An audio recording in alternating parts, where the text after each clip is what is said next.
ഇവിടെ Jamaat-e ഇസ്ലാമിയാണ് തീവ്രവാദത്തിന്റെ master brain. ആ വിഷയത്തിൽ നിങ്ങൾ സംവാദത്തിന്റെ സന്നദ്ധമാണോ എന്ന് ഒരു വിദ്വാൻ വെല്ലുവിളിച്ചതായിട്ട് പത്രങ്ങളിലും അതുപോലെ സോഷ്യൽ മീഡിയയിലും ഒക്കെ കാണാനിടയായി. ഞങ്ങൾക്ക് അദ്ദേഹത്തോട് വിനീതമായിട്ട് പറയാനുള്ളത്, നിങ്ങളൊരാദ്യം ഒരാവർത്തി സയ്യിദ് മൗദൂദിയുടെ പുസ്തകങ്ങളൊന്ന് വായിക്കുക. മാതൃഭൂമി ചാനലിൽ ഈ വിദ്വാൻ ഇന്റർവ്യൂ സംസാരിച്ചു കൊണ്ടിരിക്കെ, ചാനൽ ചർച്ചയിൽ പങ്കെടുത്തുകൊണ്ടിരിക്കെ സയ്യിദ് മൗദൂദിയുടെ ഒരു പുസ്തകത്തിൽ നിന്ന് ഒരു ഉദ്ധരണിയുടെ പകുതി വായിക്കുന്നത് കേട്ടപ്പോൾ ഞങ്ങൾക്ക് മനസ്സിലായി ഇദ്ദേഹം ആ പുസ്തകം പോലും ഒരാവർത്തി പൂർണ്ണമായി വായിച്ചിട്ടില്ല. ഒരൊറ്റ ഇരിപ്പിന് വായിച്ചു തീർക്കാവുന്ന ലഘുവായ ആ പുസ്തകം പോലും ഒരാവർത്തി വായിച്ചു തീർക്കാൻ സന്നദ്ധമില്ലാത്തവർ ആശയ സംവാദം എന്ന് പറയുന്നത് അങ്ങാടി മരുന്നാണോ പൊറിമരുന്നാണോ എന്നറിയാതെ ജമാഅത്തെ ഇസ്ലാമിയെ പോലെയുള്ള ഒരു ആദർശ പ്രസ്ഥാനത്തെ സംവാദത്തിന്റെ സന്നദ്ധമാണോ എന്ന് വെല്ലുവിളിക്കുന്നതിലെ തമാശ ചെറുതല്ല.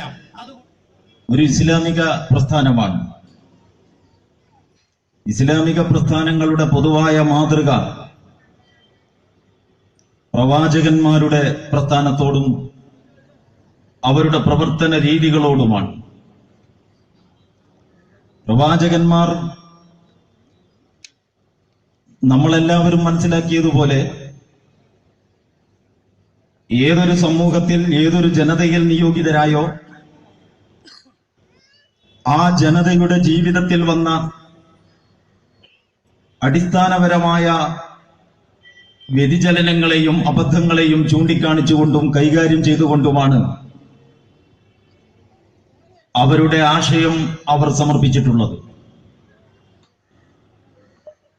പ്രവർത്തിക്കുകയും പറയുകയും ചെയ്യുന്ന കാലത്തെ സംബന്ധിച്ചോ ദേശത്തെ സംബന്ധിച്ചോ സാഹചര്യത്തെ സംബന്ധിച്ചോ മനസ്സിലാക്കാതെ ജീവിതവുമായിട്ട് യാതൊരു ബന്ധവുമില്ലാതെ ഏതോ സിദ്ധാന്തങ്ങൾ ആകാശത്തിലും ഭൂമിയിലുമല്ല എന്ന മട്ടിൽ അവതരിപ്പിച്ചുകൊണ്ടിരിക്കുന്ന പ്രകൃതമല്ല ജമാഅത്തെ ഇസ്ലാമിയുടെ. പ്രവാചകന്മാരുടെ പ്രസ്ഥാനങ്ങൾ പ്രകൃതത്തിൽ നിന്നാണ് സ്ഥലകാല സന്ദർഭങ്ങളോട് ചേർത്ത് വെച്ചുകൊണ്ടാണ് ഇസ്ലാമിക നിലപാടുകൾ എടുക്കേണ്ടത് എന്ന ഒരു കാഴ്ചപ്പാട് നമ്മൾ രൂപീകരിച്ചിട്ടുള്ളത്. അതുകൊണ്ട് തന്നെ നമ്മൾ ലോകത്തെക്കുറിച്ച് ചിന്തിക്കുന്നു. നമ്മൾ ജീവിക്കുന്ന ഈ രാജ്യത്തിന്റെ ഇന്നത് എത്തി നിൽക്കുന്ന അവസ്ഥകളെ സംബന്ധിച്ച് ആലോചിക്കുന്നു. അങ്ങനെ അന്തർദേശീയവും ദേശീയവുമായ വിഷയങ്ങളിലേക്ക് നമ്മൾ കടന്നാൽ ഒരുപാട് കാര്യങ്ങളിലേക്ക് നമുക്ക് പോകേണ്ടതായിട്ടുണ്ട്. പക്ഷേ ഇന്നുള്ള ഒരു സൗകര്യം, നമ്മളുടെ കൂടെയുള്ള എല്ലാവിധ മാധ്യമങ്ങളുടെയും പിൻബലത്തോടെ, അതിൽ സോഷ്യൽ മീഡിയ ഉൾപ്പെടെയുള്ളത് ഞാൻ ഉദ്ദേശിച്ചിട്ടുണ്ട്, ലോകത്തിന്റെ ഓരോ മുക്കുമൂലകളിലും അപ്പപ്പോൾ നടന്നുകൊണ്ടിരിക്കുന്ന സംഭവങ്ങൾ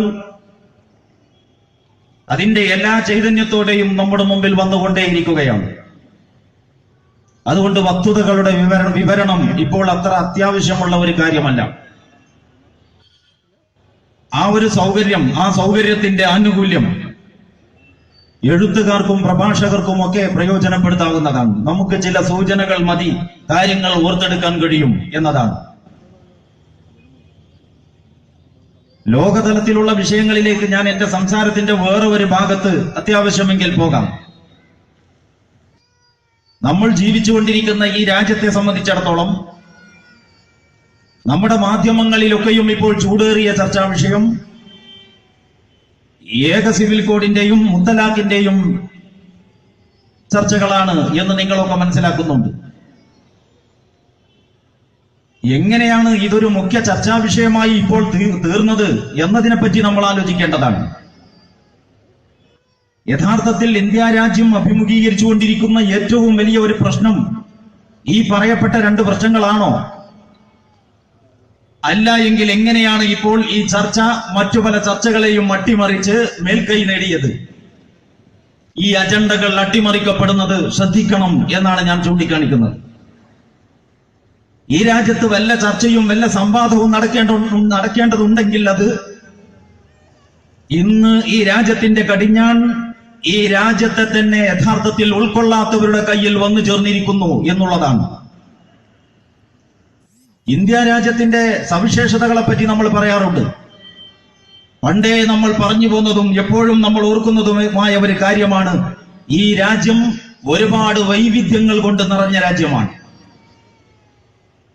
അത് വിവിധ മതവിഭാഗങ്ങളുണ്ട്, ആചാര സമ്പ്രദായങ്ങളുണ്ട് എന്നത് മാത്രമല്ല, അവസാനിപ്പിക്കേണ്ട ഒരൊറ്റ അന്തരം, ആകെ ഈ ജനങ്ങളുടെ ഒരു ഏകീഭാവത്തിന്, ദേശീയോത്ഗ്രഥനത്തിന് ആകെ തടസ്സമുള്ള ഒരൊറ്റ കാര്യം, വ്യത്യസ്തങ്ങളായ ആചാരങ്ങളും സമ്പ്രദായങ്ങളും ഈ രാജ്യത്തുണ്ട് എന്നത് മാത്രമാണോ? ഇന്ത്യയെക്കുറിച്ച് വിവരമുള്ള ഒരാളും ഇങ്ങനെ പറയുമെന്ന് എനിക്ക് തോന്നുന്നില്ല. ഈ രാജ്യത്ത് കാലാവസ്ഥാപരമായിട്ട് നമ്മൾ നോക്കിയാൽ, ഭൂപ്രകൃതിയിൽ, ഇന്ത്യ രാജ്യത്തിന്റെ വിശാലതയിൽ ഈ രാജ്യത്തോട് ചേർന്ന് നിൽക്കുന്ന ഓരോ സ്റ്റേറ്റിലെയും കാലാവസ്ഥകളെ കുറിച്ച് നമ്മൾ ചിന്തിച്ചാൽ, ഭൂമിശാസ്ത്രപരമായ പ്രകൃതം നമ്മൾ പരിഗണിച്ചാൽ ഒരുപാട് വൈരുദ്ധ്യങ്ങൾ നമുക്ക് അവിടെ കാണാം. ഭാഷാപരമായ വ്യത്യാസങ്ങളുണ്ട്. നമ്മൾ പലപ്പോഴും അന്യഭാഷ തൊഴിലാളികൾ അല്ലെങ്കിൽ അന്യ സംസ്ഥാനക്കാർ എന്ന് പറയാറുണ്ട്. അങ്ങനെ അന്യരൊന്നുമല്ല അവർ. നമ്മളുടെ പാഠപുസ്തകങ്ങളിൽ, സ്കൂളുകളിൽ കുട്ടികൾ അസംബ്ലിയിൽ ഇടക്ക് ആവർത്തിക്കാറുള്ള എല്ലാ ഇന്ത്യക്കാരും എന്റെ സഹോദരീ സഹോദരന്മാരാണ് എന്ന് പറയപ്പെട്ട ആ സഹോദരീ സഹോദരന്മാരെയാണ് നമ്മൾ ഈ അന്യഭാഷ തൊഴിലാളികൾ എന്നോ മറ്റോ വിളിക്കുന്നത്. ഇന്ന് മര്യാദക്കൊരാൾക്ക് വീട് പണി നടത്തണമെങ്കിൽ ഒരു 3-4 ഭാഷ അറിയാതെ നിർവാഹമില്ല എന്ന് വന്നിരിക്കുകയാണ്. അല്ലെങ്കിൽ അയാൾ വിചാരിക്കാത്ത പകൽ പലതും ചെയ്തു വെച്ച് ഈ പണിക്കാരിപ്പം കടന്നു കളഞ്ഞു എന്ന് വരാം. അപ്പോ അതൊക്കെ ഇന്ത്യക്കാരാണ് എന്ന് പറഞ്ഞാൽ ഭാഷ. നമ്മൾ ലേശം അങ്ങോട്ട് പോകുമ്പോ, തമിഴ്നാട്ടിലെത്തുമ്പോ വേറെ ഭാഷയാണ്, കർണാടകത്തിലേക്ക് പോയാൽ പിന്നെ വേറൊരു ഭാഷയാണ്. ഇതാണല്ലോ ഇന്ത്യയുടെ സ്വഭാവം. അതുകൊണ്ട് എല്ലാവരെയും ഒരൊറ്റ ഭാഷ പഠിപ്പിക്കണം, അത് ഹിന്ദി ആയിക്കൊള്ളട്ടെ. അതാണല്ലോ നമ്മുടെ രാഷ്ട്രഭാഷ. ഹിന്ദി എന്ന് പറയുന്ന വളരെ സവിശേഷമായ ഒരു ഭാഷയെ സംഘപരിവാറിന്റെ സങ്കുചിത താല്പര്യങ്ങളിലൂടെ ഇടപെട്ട് വടക്കാക്കി തനിക്കാക്കുക എന്ന ഒരു നടപടിക്ക് വിധേയമായിട്ടുണ്ട് എന്ന് ഒരു പക്ഷേ നിങ്ങളൊക്കെ ഓർക്കുന്നുണ്ടാവും. അതുകൊണ്ട് തന്നെ ആ ഭാഷയുടെ മനോഹാരിതയിൽ നിങ്ങൾക്ക് ഇന്ന് ഹിന്ദി കാണാൻ കഴിയില്ല. ഇന്നിപ്പോ ആകാശ് പർ നക്ഷത്ര പ്രകാശോത്തി എന്ന് പറഞ്ഞാൽ ഹിന്ദിയായി പോയി. ഹിന്ദി ടെലിവിഷനിലൊക്കെയുള്ള വാർത്ത നിങ്ങൾ കേട്ടു നോക്ക്. എന്ന് പറഞ്ഞാൽ വളരെ മനോഹരമായ സാഹിത്യ സമ്പുഷ്ടമായിരുന്ന ഒരു ഭാഷയെ സംസ്കൃത പദങ്ങൾ കുത്തിത്തിരുകി അതിന്റെ എല്ലാ ഭാഷാ ഭംഗിയും നഷ്ടപ്പെടുത്തി കളഞ്ഞത് യഥാർത്ഥത്തിൽ ചില അജണ്ടകളുടെ ഭാഗമാണ്. അത് ഒരു ഹിന്ദിയുടെ വിഷയം മാത്രമല്ല. ഉറുദുക്കോ പാകിസ്ഥാൻ നമ്പേജോ, ഉറുദുവിനെ ഇവിടെ പറ്റില്ല, പാകിസ്ഥാനിലേക്ക് പറഞ്ഞയക്കണം എന്ന് പ്രസംഗിക്കുകയും എഴുതുകയും ചെയ്യുന്നവരെ ഈ രാജ്യത്ത് നമുക്ക് കാണാൻ കഴിയും. അപ്പൊ ഭാഷാപരമായിട്ട് വലിയ വൈവിധ്യങ്ങൾ ഈ രാജ്യത്തുണ്ട്. എന്നാ പിന്നെ എല്ലാവരെയും ഹിന്ദി പഠിപ്പിക്കുക എന്നത് ദേശീയോത്ഗ്രഥനത്തിന് അത്യാവശ്യമുള്ള ഒരു കാര്യമല്ലേ? ആളുകളുടെ വേഷവിധാനങ്ങൾ നോക്കൂ നിങ്ങൾ. ഇന്ത്യ രാജ്യത്തിനകത്തുള്ള സ്ത്രീകളും പുരുഷന്മാരുമായ മുഴുവൻ മനുഷ്യരുടെയും വേഷവിധാനത്തിൽ ഒരു ഏകീഭാവം സാധ്യമാണോ? ആളുകളുടെ ഭക്ഷണ രീതി ഉണ്ടല്ലോ, എല്ലാവരെയും മസാലദോശയും പൂരിയും അല്ലെങ്കിൽ ഇഡ്ഡലിയും വടയും തീറ്റിപ്പിക്കുക എന്നുള്ളത് ഈ രാജ്യം ഒരൊറ്റ രാജ്യമായി നിലകൊള്ളാൻ അനിവാര്യമായ ഒരു ഘടകമാണോ? ഇങ്ങനെ ഒരുപാട് വിഷയങ്ങളുണ്ട്. ഈ വിഷയങ്ങളിലെല്ലാം വൈവിധ്യമുണ്ടായിരിക്കെ, ഈ വൈവിധ്യങ്ങളെല്ലാം യാഥാർത്ഥ്യമായിരിക്കെ, ആ യാഥാർത്ഥ്യങ്ങളെ മുഴുവൻ ഉൾക്കൊണ്ടുകൊണ്ട് ഇന്ത്യക്ക് അഖണ്ഡ ഭാരതമായിട്ട് നിലകൊള്ളാൻ കഴിഞ്ഞു എന്നതാണ് ഈ രാജ്യത്തിന്റെ നിലനിൽപ്പിന്റെ രഹസ്യം. അതിൽ ഭാഷാപരമായ ഒരു പ്രശ്നം മാത്രമല്ല. ഞാൻ പറഞ്ഞു കേട്ടിട്ടുണ്ട് കുറെ മുമ്പ് ഉറുദുവിനെതിരെ ബമ്പിച്ച പ്രക്ഷോഭം നടക്കുമ്പോൾ ബോംബെയിൽ ഒരു വർഗീയ കോമരം പ്രസംഗിച്ചു അത്രേ, ഉറുദുവിനെ പാകിസ്ഥാനിലേക്ക് പറഞ്ഞയക്കണം. വേറെയും ഒരുപാട് വിവരക്കേട് എഴുന്നള്ളിച്ചു. ദേശം പഴയ കഥയാണ്. അങ്ങനെ പ്രസംഗിച്ചുകൊണ്ടിരിക്കുമ്പോ അദ്ദേഹത്തിന്റെ അനുയായികളിൽ പലരും ആവേശപ്പെട്ടിട്ട് സിന്ദാബാദ് വിളിച്ചു. സിന്ദാബാദ് സിന്ദാബാദ് എന്നിട്ട് ഇയാളുടെ പേരും കൂട്ടിയിട്ട് സിന്ദാബാദ് വിളി. സിന്ദാബാദ് വിളി മുറുകിയപ്പോ ഇയാളെ ചൂടായി. ഈ പ്രസംഗിക്കുന്നവൻ ഖത്തം കരോ, നിർത്തടാ നിന്റെ മുദ്രാവാക്യം വിളി, കാരണം ഞാൻ പ്രസംഗിക്കുന്നത് ഉറുദുവിനെതിരെയാണ്, നിന്റെ സിന്ദാബാദ് ഉറുദുവാണ്. അപ്പൊ സിന്ദാബാദ് ഉറുദുവാണ്. സിന്ദാബാദ് ഉറുദുവാണ് എന്നത് മാത്രമല്ല, ഇൻകിലാബ്, ഇൻകലബ എങ്കലിബു ഇൻകിലാബ്, ഇൻകിലാബ് എന്ന് പറയുന്നത് അറബി പ്രയോഗമാണ്. അപ്പൊ ഉറുദു ഇൻകിലാബ് എന്ന അറബി വാക്കും സിന്ദാബാദ് എന്ന ഉറുദു പ്രയോഗവും കൂടിച്ചേർന്നതാണ് നമ്മുടെ രാഷ്ട്രീയ സാമൂഹിക പരിവർത്തനത്തിന്റെ ചാലക ശക്തിയായി വർത്തിക്കുന്ന ഒരു മുദ്രാവാക്യം എന്ന് വരുമ്പോ ഈ രാജ്യത്തെ മനസ്സിലാക്കാത്തവർക്ക് ഈ രാജ്യത്തിന്റെ ഏകതയ്ക്ക് വേണ്ടി നിലകൊള്ളാൻ കഴിയില്ല. എന്നിട്ടാണ് ഈ ഒന്നിപ്പിക്കണം. അങ്ങനെ ഒന്നിപ്പിക്കാനുള്ള മാർഗമാണത്രേ ഏക സിവിൽ കോഡ് നടപ്പിലാക്കുക എന്നുള്ളത്. ഞാൻ പറഞ്ഞു വന്നത് ഏക സിവിൽ കോഡ് അനിവാര്യമാണോ അല്ലയോ എന്നതല്ല, അതിൽ വേറെ ഒരുപാട് ചർച്ചകളുണ്ട്. ഞാൻ നിങ്ങളുടെ ശ്രദ്ധയിൽ വെക്കാൻ പോകുന്ന കാര്യം ഇതാണ്. ഈ സംഘപരിവാറിന്റെ നേതൃത്വത്തിൽ, നരേന്ദ്രമോദിയുടെ കാർമ്മികത്വത്തിൽ ഇപ്പോൾ വന്ന ഗവൺമെന്റ് അധികാരത്തിലേറ്റ ശേഷം ഈ രാജ്യത്തിനകത്ത് കുറെ സംഭവ വികാസങ്ങൾ ഉണ്ടായി. അത്ര പെട്ടെന്ന് നമ്മൾ മറന്നു പോകരുത്. ഇവിടത്തെ മതന്യൂനപക്ഷങ്ങൾക്ക് നേരെയുള്ള പരസ്യമായ പല ദേശവിരുദ്ധ സ്വഭാവമുള്ളതും ഭരണഘടനാ ചട്ടങ്ങൾക്ക് വിരുദ്ധമാകുന്നതുമായ പല അസഹിഷ്ണുതയുടെ വിളംബരങ്ങളും ഉത്തരവാദപ്പെട്ട MP-മാരും MLA-മാരും മന്ത്രിമാരും നടത്തുകയുണ്ടായി. അതിന്റെ ചുവട് പിടിച്ചുകൊണ്ട് വിവരം കെട്ട ജനത സാധാരണക്കാരുടെ മേലെ കയ്യേറ്റങ്ങളുമായിട്ട് വന്നു. അങ്ങനെ പശുവിന്റെ മാംസം വീട്ടിൽ സൂക്ഷിച്ചു വെച്ചിരിക്കുന്നു എന്ന് ആ തെറ്റിദ്ധന വ്യാജമായി പ്രചരിപ്പിച്ചിട്ട് മുഹമ്മദ് അഖ്ലാഖ് എന്ന് പറയുന്ന ഒരു മനുഷ്യനെ നിഷ്ഠൂരമായിട്ട് തല്ലിക്കൊന്നു. പട്ടിയെ കൊല്ലുന്നത് പോലെ എന്ന് പോലും പറയാൻ പറ്റില്ല. കാരണം പട്ടിയെ അങ്ങനെ കൊല്ലരുത് എന്നാണ് അവിടുന്ന് ശ്രീമതി പറഞ്ഞുകൊണ്ടിരിക്കുന്നത്. അപ്പോ അതിനേക്കാൾ കിരാതമായിട്ട് നിഷ്ഠൂരമായിട്ട് ഈ മനുഷ്യനെ തല്ലിക്കൊന്നു. ഇത് മാത്രമല്ല, ദളിത് വംശത്തിൽ പിറന്നുപോയി എന്നതിന്റെ പേരിൽ ഉന്നത വിദ്യാഭ്യാസ രംഗത്ത് മികവ് തെളിയിച്ചിട്ടും മുന്നോട്ട് പോകാനാവാതെ രോഹിത് വെമുല ജീവിതം പാതി വഴിയിൽ ഉപേക്ഷിച്ച കഥ നിങ്ങൾക്കറിയാം. ശാസ്ത്രകാരന്മാരും സാഹിത്യകാരന്മാരും എഴുത്തുകാരും ബുദ്ധിജീവികളുമായ ആളുകളുടെ നേരെ അവർ സവർണ ഫാസിസ്റ്റുകളുടെ അജണ്ടക്ക് വിധേയമായി നിൽക്കുന്നില്ല എന്നതിന്റെ പേരിൽ മാത്രം കയ്യേറ്റങ്ങളും കൊലപാതക ശ്രമങ്ങളുമല്ല, സാക്ഷാൽ കൊലപാതകങ്ങൾ തന്നെ ആ കാലയളവിൽ സംഭവിച്ചു. ഞാൻ ഇതിന്റെ ഒന്നും വിശദാംശങ്ങളിലേക്ക് പോകുന്നില്ല. ഇങ്ങനെ വളരെ കുറഞ്ഞ ഏതാനും മാസങ്ങൾക്കകം തന്നെ ഈ രാജ്യം ഇവരുടെ കരങ്ങളിൽ സുരക്ഷിതമല്ല എന്ന ഒരു സ്ഥിതിവിശേഷമുണ്ടായി. സമാധാന പ്രേമികളായ എല്ലാവരും, ഈ രാഷ്ട്രത്തിന്റെ ഏകതയിൽ താല്പര്യമുള്ള മുഴുവൻ ആളുകളും ആശങ്കകൾ പങ്കുവെക്കുന്ന, അസ്വസ്ഥതകൾ പ്രകടിപ്പിക്കുന്ന ഒരു സാഹചര്യമുണ്ടായി. ഇതാണ് യഥാർത്ഥത്തിൽ ചർച്ച ചെയ്യപ്പെടേണ്ട വിഷയം. ഈ അസഹിഷ്ണുതകൾ, ഈ രാജ്യത്തിന്റെ വൈവിധ്യത്തെ ഉൾക്കൊള്ളാനും സഹിഷ്ണുതയോടെ ഇതിനോട് ചേർന്ന് നിൽക്കാനും കഴിയാത്തവരുടെ കയ്യിൽ ഈ രാജ്യം സുരക്ഷിതമല്ല എന്നുള്ളതും ഈ പോക്ക് അപകടത്തിലേക്കാണ് എന്നുള്ളതുമാണ് യഥാർത്ഥത്തിൽ ചർച്ചാ വിഷയം. അങ്ങനെ ഒരു ചർച്ച വളർന്നു വന്നു. അങ്ങനെ ആളുകൾ പറയാൻ തുടങ്ങി. സോഷ്യൽ മീഡിയകളിൽ ധാരാളമായി ചർച്ച ചെയ്യപ്പെട്ടു. ചില തെരഞ്ഞെടുപ്പുകളിൽ അതിന്റെ പ്രതിഫലനങ്ങൾ ഞങ്ങൾ കണ്ടു. ഇതൊക്കെ ഒരുപാട് പറയേണ്ട കാര്യങ്ങളാണ്. നേരത്തെ ഞാൻ പറഞ്ഞല്ലോ, ഈ വിഷയങ്ങളൊക്കെ പല തലങ്ങളിൽ നമ്മുടെ മുമ്പിലൂടെ കടന്നുപോയിക്കൊണ്ടേ ഇരിക്കുന്നത് കൊണ്ട് ഞാൻ ഇങ്ങനെ പരാമർശിക്കുക മാത്രമേ ഇപ്പോൾ ചെയ്യുന്നുള്ളൂ.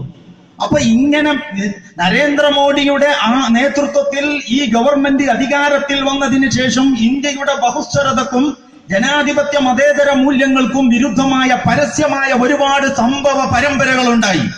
അങ്ങനെ ഒരു വലിയ പ്രതിസന്ധിയിൽ സംഘപരിവാർ അകപ്പെട്ടു.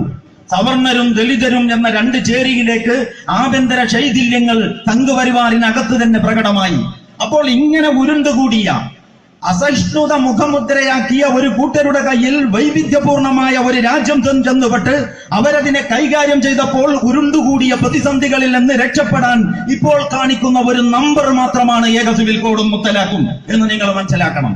ഇത് അജണ്ടകളെ അട്ടിമറിക്കാനുള്ള സംഘപരിവാർ ശ്രമത്തിന്റെ ഭാഗമാണ് എന്നാണ് നമുക്ക് പറയാനുള്ളത്.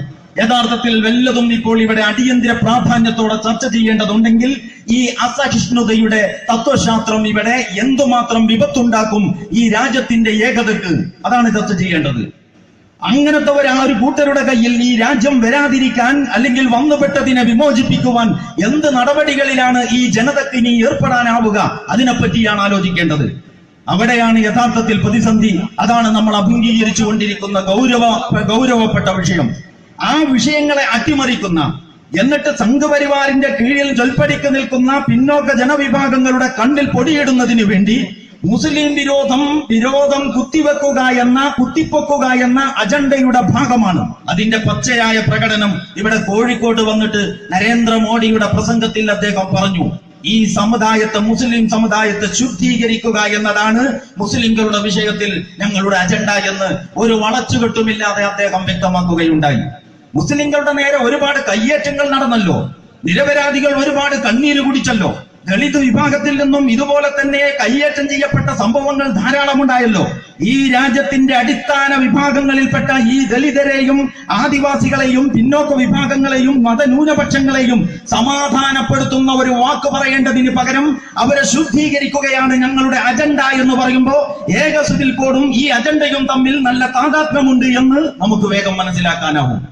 അതുകൊണ്ട് ഞാൻ പറയുന്നു, യഥാർത്ഥത്തിൽ ഈ ഗൗരവപ്പെട്ട വിഷയത്തിൽ നിന്ന് ജനശ്രദ്ധ തെറ്റിക്കുന്നതിന് വേണ്ടിയുള്ള ഒരു നമ്പർ മാത്രമായിട്ട്, ഒരു തന്ത്രം മാത്രമായിട്ട് ഈ മുത്തലാഖ് ചർച്ചകളെയും ഏക സിവിൽ കോഡിനെയും കാണേണ്ടതുള്ളൂ. ഞാൻ അതിന്റെ മറ്റു കാര്യങ്ങളിലേക്ക് ഇപ്പോൾ കടക്കുന്നില്ല. പക്ഷെ ഒരു കാര്യം ഞാൻ ഈ സന്ദർഭത്തിൽ വ്യക്തമാക്കാൻ ഉദ്ദേശിക്കുന്നു. ഏക സിവിൽ കോഡ് എന്ന് പറയുന്നത് നമ്മളുടെ ഭരണഘടനയുടെ മാർഗനിർദ്ദേശക തത്വങ്ങളിലുള്ളതാണ്.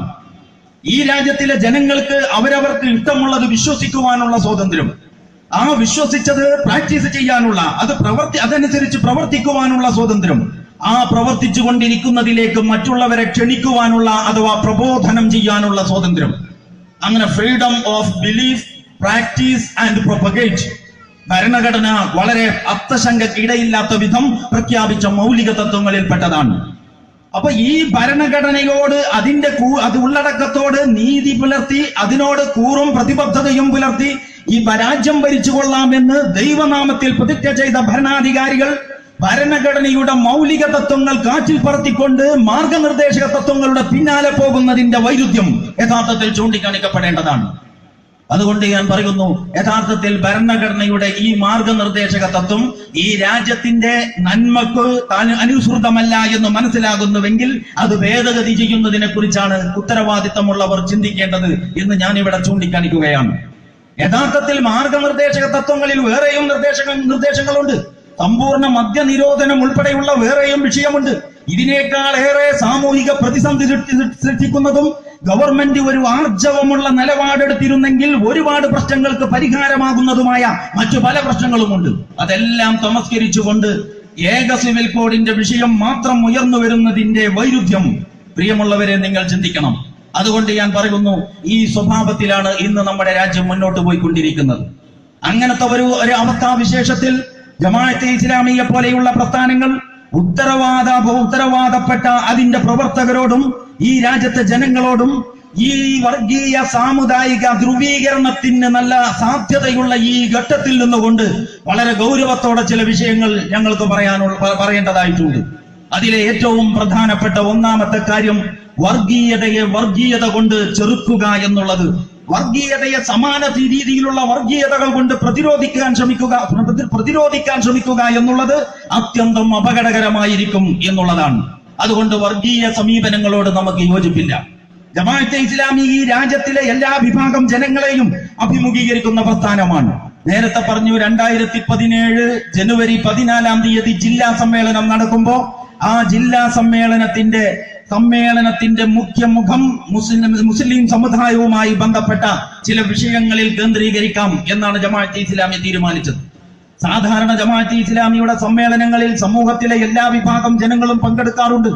എല്ലാ വിഭാഗം ജനങ്ങളോടും ജമാഅത്തെ ഇസ്ലാമിക്ക് കുറെ കാര്യങ്ങൾ പറയാനുമുണ്ട്. അത് ഇവിടത്തെ താൽക്കാലിക കാര്യലാഭങ്ങളുമായിട്ട് ബന്ധപ്പെട്ട നൈമിഷികമായ അജണ്ടകളല്ല, മനുഷ്യന്റെ വിജയ പരാജയങ്ങളുമായി ബന്ധപ്പെട്ട ഗൗരവങ്ങളായ അജണ്ടകളാണ്. അത്തരം ചില വിഷയങ്ങളെ കുറിച്ച് ഈ രാജ്യത്തിലെ എല്ലാ മനുഷ്യരോടും സംസാരിച്ചു കൊണ്ടിരിക്കുന്ന ഒരു ആദർശ പ്രബോധക സംഘമാണ് ജമാഅത്തെ ഇസ്ലാമി എന്ന് പറയുന്നത്. അതുകൊണ്ട് ആ ഒരു അടിത്തറയിൽ, ഇസ്ലാമിന്റെ ദൈവിക മതത്തിന്റെ ആ അടിത്തറയിൽ നിന്നുകൊണ്ടാണ് വർഗീയതയെക്കുറിച്ച്, സാമുദായികതയെക്കുറിച്ച്, ഭീകരതയെക്കുറിച്ച്, ഇത്തരം സാമൂഹ്യ വിരുദ്ധവും മനുഷ്യവിരുദ്ധവുമായ എല്ലാ ആശയങ്ങളെക്കുറിച്ചും ജമാഅത്തെ ഇസ്ലാമി സംസാരിച്ചു കൊണ്ടിരിക്കുന്നത്. ഞങ്ങൾ മനസ്സിലാക്കുന്നു, യഥാർത്ഥത്തിൽ വർഗീയത മതത്തിന്റെ ഉൽപ്പന്നമല്ല. ശരിയായ മതബോധത്തിന് വർഗീയത ഉണ്ടാക്കാൻ കഴിയില്ല. ശരിയായ മതവിശ്വാസി വർഗീയവാദിയായ ഒരു ചരിത്രവും മാനവ സമൂഹത്തിൽ ഇന്നോളം നമുക്ക് കാണുക സാധ്യമല്ല. നിങ്ങൾക്ക് വേണമെങ്കിൽ അങ്ങേയറ്റത്ത് മനുഷ്യ സമൂഹത്തിന്റെ ഉത്ഭവ ചരിത്രം വിശുദ്ധ ഖുർആനും ബൈബിളും ഏകദേശം ഈ കഥ ഒരുപോലെ പറയുന്നുണ്ട്. ആദം നബി അലൈഹിസ്സലാം എന്ന് പറയുന്ന ഒന്നാമത്തെ മനുഷ്യൻ, അദ്ദേഹത്തിന്റെ 2 മക്കൾ ഹാബീലും ഖാബീലും, കുടുംബപരമായ ചില കാരണങ്ങളാൽ അവർക്കിടയിൽ കലഹമുണ്ടായിട്ട് പ്രവാചകന്റെ അനുചരനായ ഹാബീലിനെ കൊല്ലാൻ പ്രവാചകന്റെ പിതാവ് കൂടിയായ പ്രവാചകന്റെ പാത ധിക്കരിച്ച് തന്നിഷ്ടത്തിന്റെ പിന്നാലെ പോയ ഖാബീൽ ശ്രമിച്ചതിന്റെ കഥ വിശുദ്ധ ഖുർആൻ പറയുന്നുണ്ട്. നിങ്ങൾക്ക് ബൈബിളിലും ആ കഥ കാണാൻ കഴിയും. നിങ്ങളത് പരിശോധിച്ചു നോക്കൂ. അവിടെ പ്രവാചകന്റെ ശിഷ്യൻ, പ്രവാചകന്റെ മകനും ആദം നബിയുടെ മകനും ശിഷ്യനും അനുചരനുമായ ഹാബീലിന്റെ നിലപാടെന്താണ്? അദ്ദേഹം ഖാബീലിനോട് പറയുന്നത്, നീ എന്നെ കൊല്ലാൻ നിന്റെ കൈ എന്റെ നേരെ നീട്ടിയാലും നിന്നെ കൊല്ലാൻ ഞാൻ എന്റെ കൈ നീട്ടുകയില്ല എന്നുള്ളതാണ്. അപ്പോൾ അവിടെ കൊലയാളിയായതാരാണ്? സമാധാനത്തിന്റെ വശത്താരാണ്? അവിടെ പ്രവാചക മതത്തിന്റെ അനുചരൻ സമാധാനത്തിന്റെ പക്ഷത്തും ദേഹേച്ഛയുടെ പിന്നാലെ പോയവൻ അക്രമത്തിന്റെ ചേരിയിലുമാണെങ്കിൽ അന്നു മുതൽ ഇന്ന് വരെ ഇത് തന്നെയാണ് സംഭവം എന്നാണ് ഞങ്ങളുടെ അഭിപ്രായം. ഇത് ചരിത്രപരമായ ഒരു വിശകലനത്തിൽ നിങ്ങൾക്ക് വളരെ വേഗം മനസ്സിലാക്കാൻ പറ്റുന്ന കാര്യമാണ്. കുറെ അധികം പറയാതിരിക്കാൻ വേണ്ടിയിട്ട് ഞാൻ നിങ്ങളുടെ ശ്രദ്ധ ഇന്ത്യ പാക് വിഭജനം, അങ്ങനെ ദയനീയവും ദുരന്തപൂർണവുമായ ഒരു കഥ നമ്മുടെ മുമ്പിലുണ്ട്. ആ കഥ അധികം ചർച്ച ചെയ്യുന്നതിൽ നമുക്ക് താല്പര്യമില്ല. നമ്മൾ മറന്നുപോകാൻ ആഗ്രഹിക്കുന്ന ദൗർഭാഗ്യകരമായ ഒരു സംഭവമാണ് ഈ ഇന്ത്യ പാക് വിഭജനം എന്ന് പറയുന്നത്. പക്ഷേ വളരെ വലിയ പാഠങ്ങൾ നമുക്ക് അതിൽ നിന്ന് പഠിക്കാനുണ്ട്. അതിലെ ശ്രദ്ധേയമായ പാഠങ്ങളിലൊന്ന്, ഇങ്ങനെ ഒരു സാമുദായിക അഗ്നിയിൽ ചുട്ടെടുത്ത ചട്ടുകം കൊണ്ട് ഈ രാജ്യത്തെ രണ്ടാക്കി മുറിച്ചിട്ട് മുസ്ലിം സമുദായത്തിന് സ്വന്തമായിട്ടൊരു രാജ്യം എന്ന അജണ്ട, അത് മുസ്ലിങ്ങളുടെ അജണ്ടയായിരുന്നില്ല, അത് ഇസ്ലാമിന്റെ അജണ്ടയുമായിരുന്നില്ല. അത് നേരത്തെ പറഞ്ഞതുപോലെ ചില ആളുകളുടെ കുതന്ത്രങ്ങളിൽ മുൻപിൻ ചിന്തിക്കാതെ സമുദായത്തിൽ നിന്നുള്ള വികാരജീവികളായ ചിലർ എടുത്തു ചാടുകയാണ് ചെയ്തിട്ടുള്ളത്. മുഹമ്മദ് അലി ജിന്ന എന്ന് പറയുന്ന മനുഷ്യനെ നിങ്ങൾ കേട്ടിരിക്കും. സയ്യിദ് അബുൽ ആല മൗദൂദി എന്ന് ഇപ്പോഴും മീഡിയകൾ ചർച്ച ചെയ്തുകൊണ്ടിരിക്കുന്ന ജമാഅത്തെ ഇസ്ലാമിയുടെ ആദ്യകാല നേതാക്കളിൽ സമുന്നതനായ പണ്ഡിതനായ സയ്യിദ് അബുൽ ആല മൗദൂദിയെയും നിങ്ങൾ കേട്ടിരിക്കും. ഇന്ത്യ പാക് വിഭജനമൊക്കെ ചൂടുപിടിച്ച് ചർച്ച ചെയ്യപ്പെട്ടുകൊണ്ടിരിക്കുന്ന പശ്ചാത്തലത്തിൽ അന്ന് ഇന്ത്യയിലെ തലയെടുപ്പുള്ള, ഉശാഗ്ര ബുദ്ധിയുള്ള, അഗാധ പാണ്ഡിത്യമുള്ള നിരവധി ഇസ്ലാമിക വൈജ്ഞാനിക ഗ്രന്ഥങ്ങളുടെ ഉടമയായ സയ്യിദ് അബുൽ ആല മൗദൂദി ജീവിച്ചിരിക്കുന്ന കാലമാണ്. മതമാണ് പ്രശ്നമെങ്കിൽ, ഞാൻ ഒന്നുകൂടി തെളിയിച്ചു പറയട്ടെ, രാഷ്ട്രീയ ഉള്ളടക്കമുള്ള മതമാണ് പ്രശ്നമെങ്കിൽ ഇസ്ലാം രാഷ്ട്രീയ ഉള്ളടക്കമുള്ള മതമാണ് എന്നാണ് ഞങ്ങളുടെ അഭിപ്രായം. ഞാൻ അതിനെപ്പറ്റി വേണമെങ്കിൽ വേറെ ഒരു സന്ദർഭത്തിൽ സംസാരിക്കാം. അപ്പോ അങ്ങനെ ഒരു രാഷ്ട്രീയ ഉള്ളടക്കമുള്ള ഒരു മതമാണ് അപകടം വരുത്തുക എങ്കിൽ ആ മതത്തിന്റെ വക്താവ്, ആ പ്രസ്ഥാനത്തിന്റെ വക്താവായിരുന്നു സയ്യിദ് അബുൽ ആല മൗദൂദി. അദ്ദേഹം പാകിസ്ഥാൻ വാദത്തിന്റെ പിന്നാലെ പോയില്ല. എന്നല്ല, പാകിസ്ഥാൻ വാദം ഇന്ത്യക്കും പാകിസ്ഥാനിനും തീരാശാപം മാത്രമേ നൽകൂ എന്ന് ഒന്നിലധികം തലങ്ങളിൽ എഴുതുകയും പ്രസംഗിക്കുകയും ചെയ്തത് ഇപ്പോഴും രേഖകളിൽ നിങ്ങൾക്ക് കാണാൻ പറ്റും. ചരിത്രപരമായ സഖാവ് EMS നമ്പൂതിരിപ്പാടിനെ പോലെയുള്ളവർ ശരിവെച്ചിട്ടുള്ള ചരിത്രപരമായ ഒരു വസ്തുതയാണിത്. അപ്പോ മതബോധം വർഗീയതയെ ഏറ്റുപിടിക്കുമായിരുന്നുവെങ്കിൽ പാകിസ്ഥാൻ വാദത്തെ ഏറ്റുപിടിക്കേണ്ടിയിരുന്നത് സയ്യിദ് അബുൽ ആല മൗദൂദിയാണ്. ഇനി അതല്ലെങ്കിൽ ആ കാലഘട്ടത്തിലെ ഇസ്ലാമിക പാണ്ഡിത്യമുള്ള മറ്റൊരു പണ്ഡിതനാണ് മൗലാന അബുൽ കലാം ആസാദ്. വേറെ ഒരു വ്യക്തിയാണ് മൗലാന മുഹമ്മദ് അലി. ഈ അബുൽ ആല മൗദൂദിയോ മൗലാന മുഹമ്മദ് അലിയോ മൗലാന അബുൽ കലാം ആസാദോ പാകിസ്ഥാൻ വാദത്തിന്റെ പിന്നാലെ പോയില്ല. കാരണം അവർക്ക് ശരിയായ മതബോധമുണ്ട്. അതുകൊണ്ട് സാമുദായിക അജണ്ട അവരെ ഏശിയില്ല. അതേസമയം പാകിസ്ഥാൻ വാദം ഏറ്റെടുത്തത് മുഹമ്മദ് അലി ജിന്നയാണ്. അദ്ദേഹത്തിന്റെ ജീവചരിത്രം നിങ്ങൾ പഠിച്ചു നോക്കൂ. വിക്കിപീഡിയയിൽ പോയാൽ നിങ്ങൾക്ക് ഇപ്പോൾ ഓൺലൈനായിട്ട് ഈ കാര്യങ്ങൾ കുറഞ്ഞ പരിശ്രമത്തിലൂടെ കണ്ടെത്താൻ കഴിയും. നിങ്ങൾ പഠിച്ചു നോക്കൂ. അദ്ദേഹം മതനിഷ്ഠ പുലർത്തിയ ഒരു വ്യക്തിയല്ല. ജീവിതത്തിൽ ഇസ്ലാമിക നിഷ്ഠകൾ പുലർത്തുന്ന ഒരു വ്യക്തിയായിരുന്നില്ല മുഹമ്മദ് അലി ജിന്ന. അപ്പൊ സാമുദായികവും വർഗീയവുമായ അജണ്ടകൾ ഏശിയത് മതബോധമുള്ളവനെയല്ല, മതേതര മനസ്കനായ വ്യക്തിയെയാണ് എന്നുള്ളത് ചരിത്രത്തിലെ ഒരു വസ്തുതയാണ്. ഒന്നാമത്തെ പ്രവാചകന്റെ ഒന്നാമത്തെ മകനിൽ പ്രവാചകന്റെ പക്ഷത്ത് നിന്നവൻ സമാധാന പ്രേമിയായി എന്നും പ്രവാചകനെ തള്ളിപ്പറഞ്ഞവൻ ധിക്കാരിയായി, കൊലയാളിയായി എന്നുമാണ് കഥ എന്ന് ഞാൻ നേരത്തെ ചൂണ്ടിക്കാണിച്ചു. ഇനി നേരെ തിരിച്ച് നിങ്ങൾ ശ്രീനാരായണ ഗുരുവിനെ കേട്ടിരിക്കും. ജാതിഭേദം മതദ്വേഷം ഏതൊന്നുമില്ലാതെ സാദരത്തേനെ വാഴുന്ന മാതൃകാ സ്ഥാനമാണിത് എന്ന് മനുഷ്യരുടെ ഏകതയ്ക്കു വേണ്ടി എഴുതുകയും പ്രസംഗിക്കുകയും ചെയ്ത ഒരു നവോത്ഥാന നായകനായി കേരളീയ സമൂഹം കാണുന്ന ശ്രീനാരായണ ഗുരു. അദ്ദേഹം സംഘപരിവാറിനെ പോലെ അസഹിഷ്ണുതയെ രാഷ്ട്രീയ സിദ്ധാന്തമാക്കി മാറ്റിയ ഒരു സംഘടനക്ക് രൂപം നൽകിയോ? ഇല്ല. അദ്ദേഹം എല്ലാ മനുഷ്യരെയും ഉൾക്കൊള്ളുന്ന ഒരു നിലപാടിലല്ലാതെ ഒരു ഘട്ടത്തിലും നിലയുറപ്പിച്ചിട്ടില്ല. നമുക്ക് സ്വാമി വിവേകാനന്ദനെ അറിയാം. ചിക്കാഗോയിൽ പോയിട്ട് വിശ്വവിഖ്യാതമായ സർവമത സമ്മേളനത്തിൽ ഗംഭീരമായിട്ട് പ്രസംഗം നടത്തിയതിലൂടെ ഇന്ത്യയുടെ യശസ് ഉയർത്തിയ സ്വാമി വിവേകാനന്ദൻ.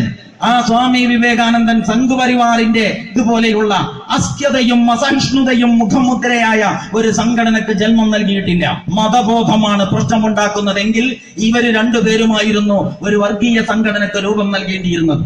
അതേസമയം വർഗീയമായ ഒരു സംഘടനക്ക് രൂപം നൽകിയത്, RSSന് ജന്മം നൽകിയത് VD സവർക്കറിനെയും ഡോക്ടർ ഗോയലിനെയും എഡ്ഗേവാറിനെയും പോലെയുള്ള ആളുകളാണ്. ഇവരാരും മതവേദാന്തങ്ങളിൽ ഒരു വിവരവുമുള്ളവരല്ല.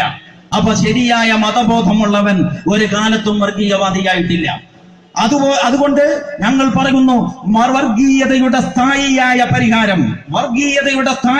പരിഹാരം മതേതര ബോധത്തിന്റെ പ്രചാരണമല്ല, ശരിയായ മതബോധത്തിന്റെ പ്രബോധനമാണ്. അതാണ് ജമാഅത്തെ ഇസ്ലാമിയുടെ നിലപാട്. അതുകൊണ്ട് വർഗീയത കൊണ്ട് ചെറുക്കുന്നതിന് പകരം ദൈവിക പ്രത്യയശാസ്ത്രത്തിന്റെ അടിത്തറയിൽ മാനവികതയുടെ മൂല്യങ്ങൾ ഉയർത്തിപ്പിടിച്ചുകൊണ്ട് വർഗീയതയെ ചെറുക്കുകയാണ്, വർഗീയയുടെ വിഷബീജങ്ങളെ പ്രതിരോധിക്കുകയാണ് വേണ്ടത് എന്ന് ജമാഅത്തെ ഇസ്ലാമി മനസ്സിലാക്കുന്നു. ഈ ഒരു അടിത്തറയിലാണ് സമാധാനം മാനവികത എന്ന ശീർഷകത്തിൽ ഏതാനും ആഴ്ചകൾക്ക് മുമ്പ് ജമാഅത്തെ ഇസ്ലാമിയുടെ അഖിലേന്ത്യാ നേതൃത്വം ഒരു ക്യാമ്പയിൻ ഇന്ത്യയിലുടനീളം നടത്തിയത്. എല്ലാ വിഭാഗം ജനങ്ങളുമായിട്ടും ഒന്നിച്ചിരിക്കുന്നതിന്, എല്ലാവരുമായിട്ടും ആശയവിനിമയം നടത്തുന്നതിന്, ഒരു ബഹുസ്വര സമൂഹത്തിൽ എല്ലാവരെയും അംഗീകരിച്ചും മാനിച്ചും എങ്ങനെയാണ് പോകേണ്ടത് എന്നതിന്റെ ഒരു രീതിശാസ്ത്രം സമൂഹത്തിന് കൈമാറുന്നതിന് ആ ക്യാമ്പയിനിലൂടെ ജമാഅത്തെ ഇസ്ലാമി പരിശ്രമിക്കുകയുണ്ടായി. പ്രിയമുള്ളവരെ, നിങ്ങൾ മനസ്സിലാക്കണം, ഇന്നത്തെ നമ്മുടെ രാജ്യത്തെ സംബന്ധിച്ചിടത്തോളം ഇത്തരം അജണ്ടകൾ വളരെ ഗൗരവപ്പെട്ടതാണ് എന്ന്. കാരണം നമ്മളെ ഭിന്നിപ്പിക്കുകയാണ് സംഘപരിവാറിന്റെ താല്പര്യം. നമ്മൾ ഭിന്നിക്കുകയില്ല, നമ്മൾ ഒന്നാണ് എന്ന് ഉറക്കെ ഉദ്ഘോഷിക്കുക മാത്രമാണ്, നമ്മൾ ഒന്നിച്ചിരിക്കാൻ തീരുമാനിക്കുക മാത്രമാണ് ഈ വർഗീയ അജണ്ടകളിലൂടെ കുളം കലക്കി മീൻ പിടിക്കാൻ ശ്രമിക്കുന്നവരെ പ്രതിരോധിക്കാനുള്ള ഏക വഴി എന്ന് സമാധാന പ്രേമികളായ എല്ലാ സഹോദരങ്ങളും സമാധാന പ്രേമികളായ എല്ലാ സഹോദരിമാരും ഗൗരവത്തോടെ ഓർക്കേണ്ടതുണ്ട്. നമ്മുടെ മക്കളെ പഠിപ്പിക്കേണ്ടതുണ്ട്. ഈ ഒരു സഹവർത്തിത്വത്തിന്റെ സന്ദേശം, സമാധാനപരമായ ഈ ജീവിത സാഹചര്യം നിലനിൽക്കേണ്ടതിന്റെ ഉത്തരവാദിത്വം നമ്മളുടെ ഒരു സാമൂഹ്യ ബാധ്യതയായിട്ട് നമ്മൾ ഏറ്റെടുക്കേണ്ടതുണ്ട്. ഏക സിവിൽ കോഡിന്റെ ചർച്ചയേക്കാളേറെ ഗൗരവത്തോടെ ഇന്ന് ഈ രാജ്യത്ത് നടക്കേണ്ട ചർച്ച ഈ നാൾക്കുനാൾ വർദ്ധിച്ചു വരുന്ന വർഗീയ ധ്രുവീകരണങ്ങളെ എങ്ങനെ പ്രതിരോധിക്കാനാവും എന്നതാകണം എന്നാണ് എന്റെ അഭിപ്രായം. പ്രിയമുള്ളവരെ, നേരത്തെ ഞാൻ പറഞ്ഞു, ജമാഅത്തെ ഇസ്ലാമി എന്ന് പറയുന്നത് മതപരമായ രാഷ്ട്രീയമായ ഉള്ളടക്കവും കൂടിയുള്ള ഒരു പ്രസ്ഥാനമാണ് എന്ന്. അതിനെപ്പറ്റി മറ്റൊരവസരത്തിൽ പറയാം എന്ന ഒരു സൂചനയും ഞാൻ നൽകിയിരുന്നു. നിങ്ങൾ ആലോചിച്ച് നോക്കണം, യഥാർത്ഥത്തിൽ എവിടെ നിന്നാണ്, എന്താണ് ജമാഅത്തെ ഇസ്ലാമി ഈ രാജ്യത്തിലെ ജനങ്ങളോട് പറഞ്ഞുകൊണ്ടിരിക്കുന്നത്? ഇവിടെ ഇസ്ലാമിനെ പ്രതിനിധീകരിക്കുന്ന ഒരുപാട് മതസംഘടനകളുണ്ട്. ആ മതസംഘടനകളോട് നന്മയിൽ ഞങ്ങൾ സഹകരിക്കാറുണ്ട്. നന്മയിൽ സഹകരിക്കുക എന്നുള്ളതും തിന്മയിൽ നിസ്സഹകരിക്കുക എന്നുള്ളതുമാണ് എല്ലാ വിഭാഗങ്ങളോടും ജമാഅത്തെ ഇസ്ലാമി പുലർത്തിപ്പോന്നിട്ടുള്ള നിലപാട്.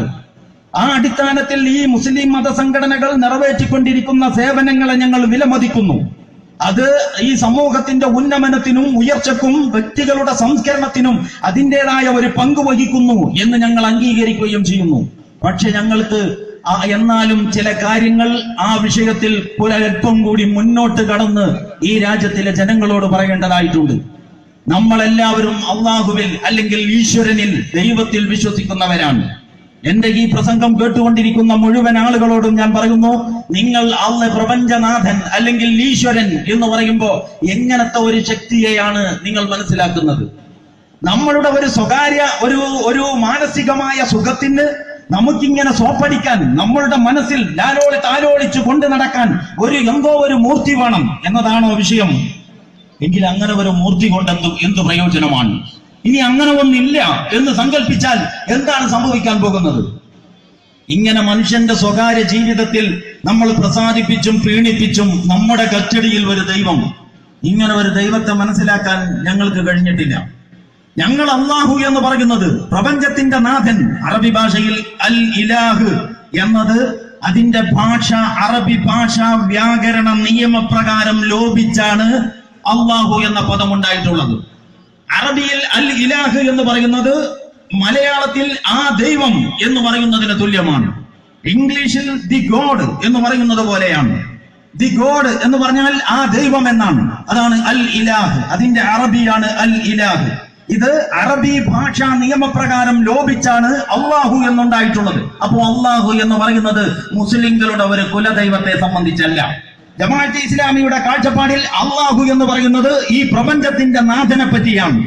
പ്രപഞ്ചനാഥനെ പറ്റി നമ്മൾ അങ്ങനെ പല മതപ്രഭാഷണങ്ങളിലൊക്കെ കേൾക്കാറുണ്ട്. രാഷ്ട്രീയവും ആനുകാലികവുമായ വിഷയങ്ങൾ ചർച്ച ചെയ്യുന്ന ഒരു വേദിയിൽ നിന്ന് പ്രപഞ്ചത്തിന്റെ നാഥനെ സംബന്ധിച്ച് സംസാരിക്കുന്നു എന്നുള്ളത് ജമാഅത്തെ ഇസ്ലാമിയുടെ ഒരു സവിശേഷതയാണ്. നിത്യജീവിതത്തെ കുറിച്ചാണ് ഞങ്ങൾ പറയുന്നത്. അതിന്റെ ഇടയിലാണ് ഞങ്ങൾ പ്രപഞ്ചനാഥന്റെ അസ്തിത്വത്തിലേക്കും അവന്റെ സാന്നിധ്യത്തിലേക്കും അവന്റെ ശക്തി മഹാത്മ്യത്തിലേക്കും നിങ്ങളുടെ ശ്രദ്ധ ക്ഷണിക്കുന്നത്. ഇത് അത്ഭുത സിദ്ധിയുള്ള മാന്ത്രിക മോതിരം എന്ന് പറയുന്നത് പോലെയുള്ള ഏർപ്പാടല്ല. അതിനെപ്പറ്റി ഞാൻ പല വേദിയിലും പ്രസംഗിച്ചിട്ടുണ്ട്. നമ്മളിങ്ങനെ നടന്നു പോകുമ്പോ കാടാമ്പഴ ക്ഷേത്രത്തിന്റെ അടുത്താണ് എന്റെ വീട്. അതുകൊണ്ട് ഇത്തരം കാഴ്ചകൾ സാധാരണമാണ്. അത്ഭുത സിദ്ധിയുള്ള മാന്ത്രിക മോതിരം എല്ലാ പ്രശ്നങ്ങൾക്കുമുള്ള പരിഹാരമാണ്. ഓർക്കണം, നിങ്ങളുടെ തിരക്ക് പിടിച്ച ജീവിതത്തിനിടക്ക് ഈ മാഹാത്മ്യം കേൾക്കാൻ സമയം കിട്ടിയിട്ടില്ലെങ്കിൽ സഹോദര ഒരു അല്പസമയം നിൽക്കൂ. ടേപ്പ് റെക്കോർഡാണ് കാര്യങ്ങൾ പറയുന്നത്. ഇതിങ്ങനെ ആവർത്തിച്ച് രാവിലെ മുതൽ വൈകുന്നേരം വരെ അത്ഭുത സിദ്ധിയുള്ള മാന്ത്രിക മോതിരം നോക്കുമ്പോ ഉദാരമായി പൊട്ടുതൊട്ട ഒരു ചെറുപ്പക്കാരൻ ഒരു മുണ്ട് വിരിച്ചിട്ടിരിക്കുന്നു, ചമ്രം പടിഞ്ഞിരിക്കുന്നു. അയാളുടെ മുമ്പിൽ ഒരു വലിയ സ്റ്റീലിന്റെ വട്ടത്തെളികയിൽ സൂര്യപ്രകാശം തട്ടുമ്പോ എന്നെ കണ്ണഞ്ചിക്കുന്ന ആ അവസ്ഥയിൽ ഇങ്ങനെ വെട്ടിത്തിളക്കുന്ന സ്റ്റീലിന്റെ തളികയിൽ അത്ഭുത സിദ്ധിയുള്ള മാന്ത്രിക ഏലസുകൾ എന്ന് പറഞ്ഞാൽ ഇയാൾ രാവിലെ മുതൽ ഇരിപ്പാണ്. നമ്മളുടെ ചില ഈ ഏപ്രിൽ മെയ് മാസത്തിൽ നമ്മളുടെ ചില ബസ്സൊക്കെ അങ്ങ് പോയിട്ട് അതിന്റെ പൊടിയും പുകയും എല്ലാം കൂടി അങ്ങ് നിറഞ്ഞാൽ ഒരു 2 മിനിറ്റ് നേരത്തിന് ഈ സുഹൃത്തിനെ കാണൂല. പിന്നെ ഇങ്ങനെ നോക്കുമ്പോ കണ്ണുകൾ എന്ന് പറഞ്ഞാൽ മൂപ്പർ അവിടെ തന്നെ ഉണ്ട്. അത്ഭുത സിദ്ധിയുള്ള മാന്ത്രിക ഏലസ്, ആ മോതിരം, അതാണ് കഥ എന്ന് പറഞ്ഞാൽ ഇങ്ങനെ രാവിലെ മുതൽ ഇരിപ്പാണ്. എല്ലാ മോതിരവും അദ്ദേഹത്തിന്റെ കയ്യിൽ. പക്ഷെ മൂപ്പരുടെ നില വളരെ പരിങ്ങലിലാണ്. നോക്കണം, അദ്ദേഹത്തിന്റെ കയ്യിലുള്ള മേലസുകൾ, മോതിരങ്ങൾ നമ്മുടെ കയ്യിലേക്ക് വരികയും നമ്മുടെ കയ്യിലുള്ള നാണയത്തൊട്ടുകൾ അദ്ദേഹത്തിന്റെ കയ്യിലേക്ക് എത്തുകയും ചെയ്യുമ്പോ അദ്ദേഹത്തിന്റെ നില സുരക്ഷിതമാകുന്നു. അത്ഭുത സിദ്ധിയുള്ള എല്ലാം അദ്ദേഹത്തിന്റെ കയ്യിലിരിക്കെ രാവിലെ മുതൽ വൈകുന്നേരം വരെ ഈ പാതയോരത്ത് ഈ പൊടിയും ചൂടും കൊണ്ട് ഇങ്ങനെ വയർത്തൊലിച്ചിരിക്കേണ്ടതിന്റെ കാര്യമെന്ത് എന്ന് പോലും ചിന്തിക്കാതെ ഭക്തർ അത് ഉദാരമായി വാങ്ങി അതിലൂടെ ഭക്തി ആത്മസായുജ്യമടയുന്നു. ഇങ്ങനെ ഒരു മതബോധം നമുക്കുണ്ട്. ഈ മതബോധത്തെ കുറിച്ചല്ല ജമാഅത്തെ ഇസ്ലാമി സംസാരിച്ചു കൊണ്ടിരിക്കുന്നത്. ഞാൻ പറയുന്നത് നിങ്ങൾക്ക് വേഗം മനസ്സിലാക്കാൻ നമുക്ക് കാടുകളെ കുറിച്ച് പറയാം. ഘോര വനാന്തരങ്ങൾ എന്ന് പറഞ്ഞാൽ ഇന്നോളം ഒരു മനുഷ്യനും എത്തിയിട്ടില്ലാത്ത ഗംഭീരങ്ങളായ വനങ്ങൾ. ചില TV ചാനലിലൊക്കെ കാണാൻ പറ്റും അങ്ങനത്തെ ഗംഭീരങ്ങളായ വനങ്ങൾ. ആ കാട്ടിന്റെ ഉള്ളിൽ ഗർജിക്കുന്ന സിംഹങ്ങൾ, അലറി വിളിക്കുന്ന കാട്ടാനകൾ, കാട്ടുപോത്തുകൾ, ആ ചിഹ്നം വിളിക്കുന്ന കാട്ടാനകൾ, കാട്ടുപോത്തുകൾ, കണ്ടാമൃഗങ്ങൾ, ഉഗ്രസ്വരൂപികളായ ഭീകര ഹിംസ്ര മാരക ജന്തുക്കൾ കാടുകൾക്കകത്ത്. വിഷയം എന്താന്ന് ചോദിച്ചാൽ എല്ലാം തടിച്ചു കൊടുത്ത് ആരാണ് അവർക്ക് ഭക്ഷണം കൊടുക്കുന്നത്? നിങ്ങളുടെ മനസ്സ് പറയുന്നുണ്ടാവും അതിലിപ്പം അത്ര വലിയ അത്ഭുതം, ചെറുതിനെ പിടിച്ച് തിന്നില്ലേ? ആരെങ്കിലും ചോദിക്കാനും പറയാനുണ്ടോ? പക്ഷെ നിങ്ങൾ ആലോചിക്കണം, ഈ മൃഗങ്ങൾ അവരുടെ ഭാവിയെ കുറിച്ച് ചിന്തിച്ച് ഞാൻ ഒരു മാനിനെ മാത്രം പിടിച്ചു തിന്ന് എന്റെ ഇന്നത്തെ വിഷപ്പകറ്റി ഞാൻ അങ്ങനെ ലക്ഷ്യബോധമില്ലാതെ നടന്നാൽ എന്റെ നാളെ പട്ടിണിയാകുമെന്ന് കരുതി ആയിരക്കണക്കിന് മാനുകളെ പിടിച്ച് വലിയ ഫ്രീസറിൽ സൂക്ഷിക്കലാണ് എന്റെ ജീവസുരക്ഷിതത്വത്തിന്റെ വഴി എന്ന് ആ മൃഗങ്ങൾ ചിന്തിച്ചിട്ടില്ല. അന്നത്തെ ആവശ്യത്തിന് ഭക്ഷണത്തിന് വേണ്ട വേട്ടയാടൽ അവർക്കൊരു വിനോദമേ അല്ല. അങ്ങനെ വേട്ടയാടിയിരുന്നുവെങ്കിൽ ഈ കാട്ടിൽ ഈ ചെറുജീവികൾ ഒന്നും തന്നെ കാണുമായിരുന്നില്ല. അപ്പോൾ കാട്ടിലെ ഈ വലിയ സിന്ധിന ജീവജാലങ്ങൾ എല്ലാം തടിച്ചു കൊഴുത്ത്. എന്നാ വലുതിന്റെ കാര്യം വിട്, മാൻകൂട്ടങ്ങളുടെ സംഘങ്ങൾ, മാൻപേടകളുടെ സംഘങ്ങൾ, മുയലുകളുടെ കൂട്ടങ്ങൾ പോക്കുവെയിലിന്റെ മനോഹാരിതയിൽ സുന്ദരമായിട്ട് അങ്ങനെ കൊടും കാടുകളുടെ നടുവിൽ എല്ലാം തടിച്ചു കൊഴുത്ത്. വേറെയും നമുക്ക് പേരറിയാത്ത ഒരുപാട് അത്ഭുത സുന്ദര പ്രതിഭാസങ്ങൾ. ആരാണ് ഇവർക്ക് തീറ്റ കൊടുക്കുന്നത്? 1-2 ദിവസമല്ലല്ലോ. അവിടെ ഒരു മാവേലി സ്റ്റോറും ഇല്ല. FCIയുടെ ഗോഡൌണിൽ നിന്ന് ചാക്ക് കയറ്റുകയും ഇറക്കുകയും ചെയ്യുമ്പോൾ വീഴുന്നതെങ്കിലും കിട്ടിയാലായി എന്ന മട്ടിൽ ഒരു സംവിധാനവുമില്ല. പക്ഷെ എല്ലാം തടിച്ചു കൊഴുത്ത്. അങ്ങനെ അവിടെ നിന്ന് നമ്മളുടെ നാട്ടിലേക്ക് വന്നാൽ ഇന്നൊരു മഴ പെയ്താൽ നാളെ വൈകുന്നേരം നമുക്ക് വിളക്ക് തെളിയിച്ചാൽ ഇങ്ങനെ സുഖമായിട്ടിരിക്കാൻ കഴിയില്ല. തുരുതുര ഈ അമ്പാറ്റകൾ, നമുക്ക് പേരറിയാത്ത വേറെ അനേകായിരം ചെറു പ്രാണികൾ എല്ലാം. അപ്പൊ എന്നോ പെയ്യുന്ന മഴയും കാത്ത് ഈ ഭൂമിക്കടിയിൽ കോടാനുകോടി ഈയാമ്പാറ്റകൾ അവർക്ക് തീറ്റ കൊടുക്കുന്നതാരാണ്? എല്ലാ ദിവസവും പറവകൾ കൂട്ടിൽ നിന്ന് ഒഴിഞ്ഞ വയറുമായിട്ട് പുറപ്പെടുകയും വൈകുന്നേരമാകുമ്പോഴേക്ക് അവക്കും കുഞ്ഞിനുമുള്ള തീറ്റ കിട്ടി അങ്ങനെ നിറഞ്ഞ വയറുമായിട്ട് വരികയും ചെയ്യുന്നത് നിത്യേന നിങ്ങൾ കാണുന്നില്ലേ? നിങ്ങളുടെ തലകൾക്ക് നിങ്ങളുടെ തലക്ക് മുകളിൽ, നിങ്ങളുടെ കാലുകൾക്കടിയിൽ ചിലന്തികൾ, ചീവീടുകൾ, പറവകൾ, അനേകായിരം കോടി ചെറുതും വലുതുമായ പ്രാണികൾ, അവക്ക് തീറ്റ കൊടുക്കുന്നതാരാണ്? ഇനി നിങ്ങൾ കടലിനെ കുറിച്ച് ആലോചിച്ചു നോക്കൂ. കടലിൽ ഈ ആനയെക്കാളും ഉഗ്രസ്വരൂപികളായ നീലസിന്ധിന തിമിംഗലങ്ങൾ, അങ്ങനെ തുടങ്ങിയിട്ട് നിത്യേന കോടിക്കണക്കിന് പിടിച്ചു കയറ്റുന്ന ചാള, മത്തി എന്ന് പറയുന്ന സാധനം.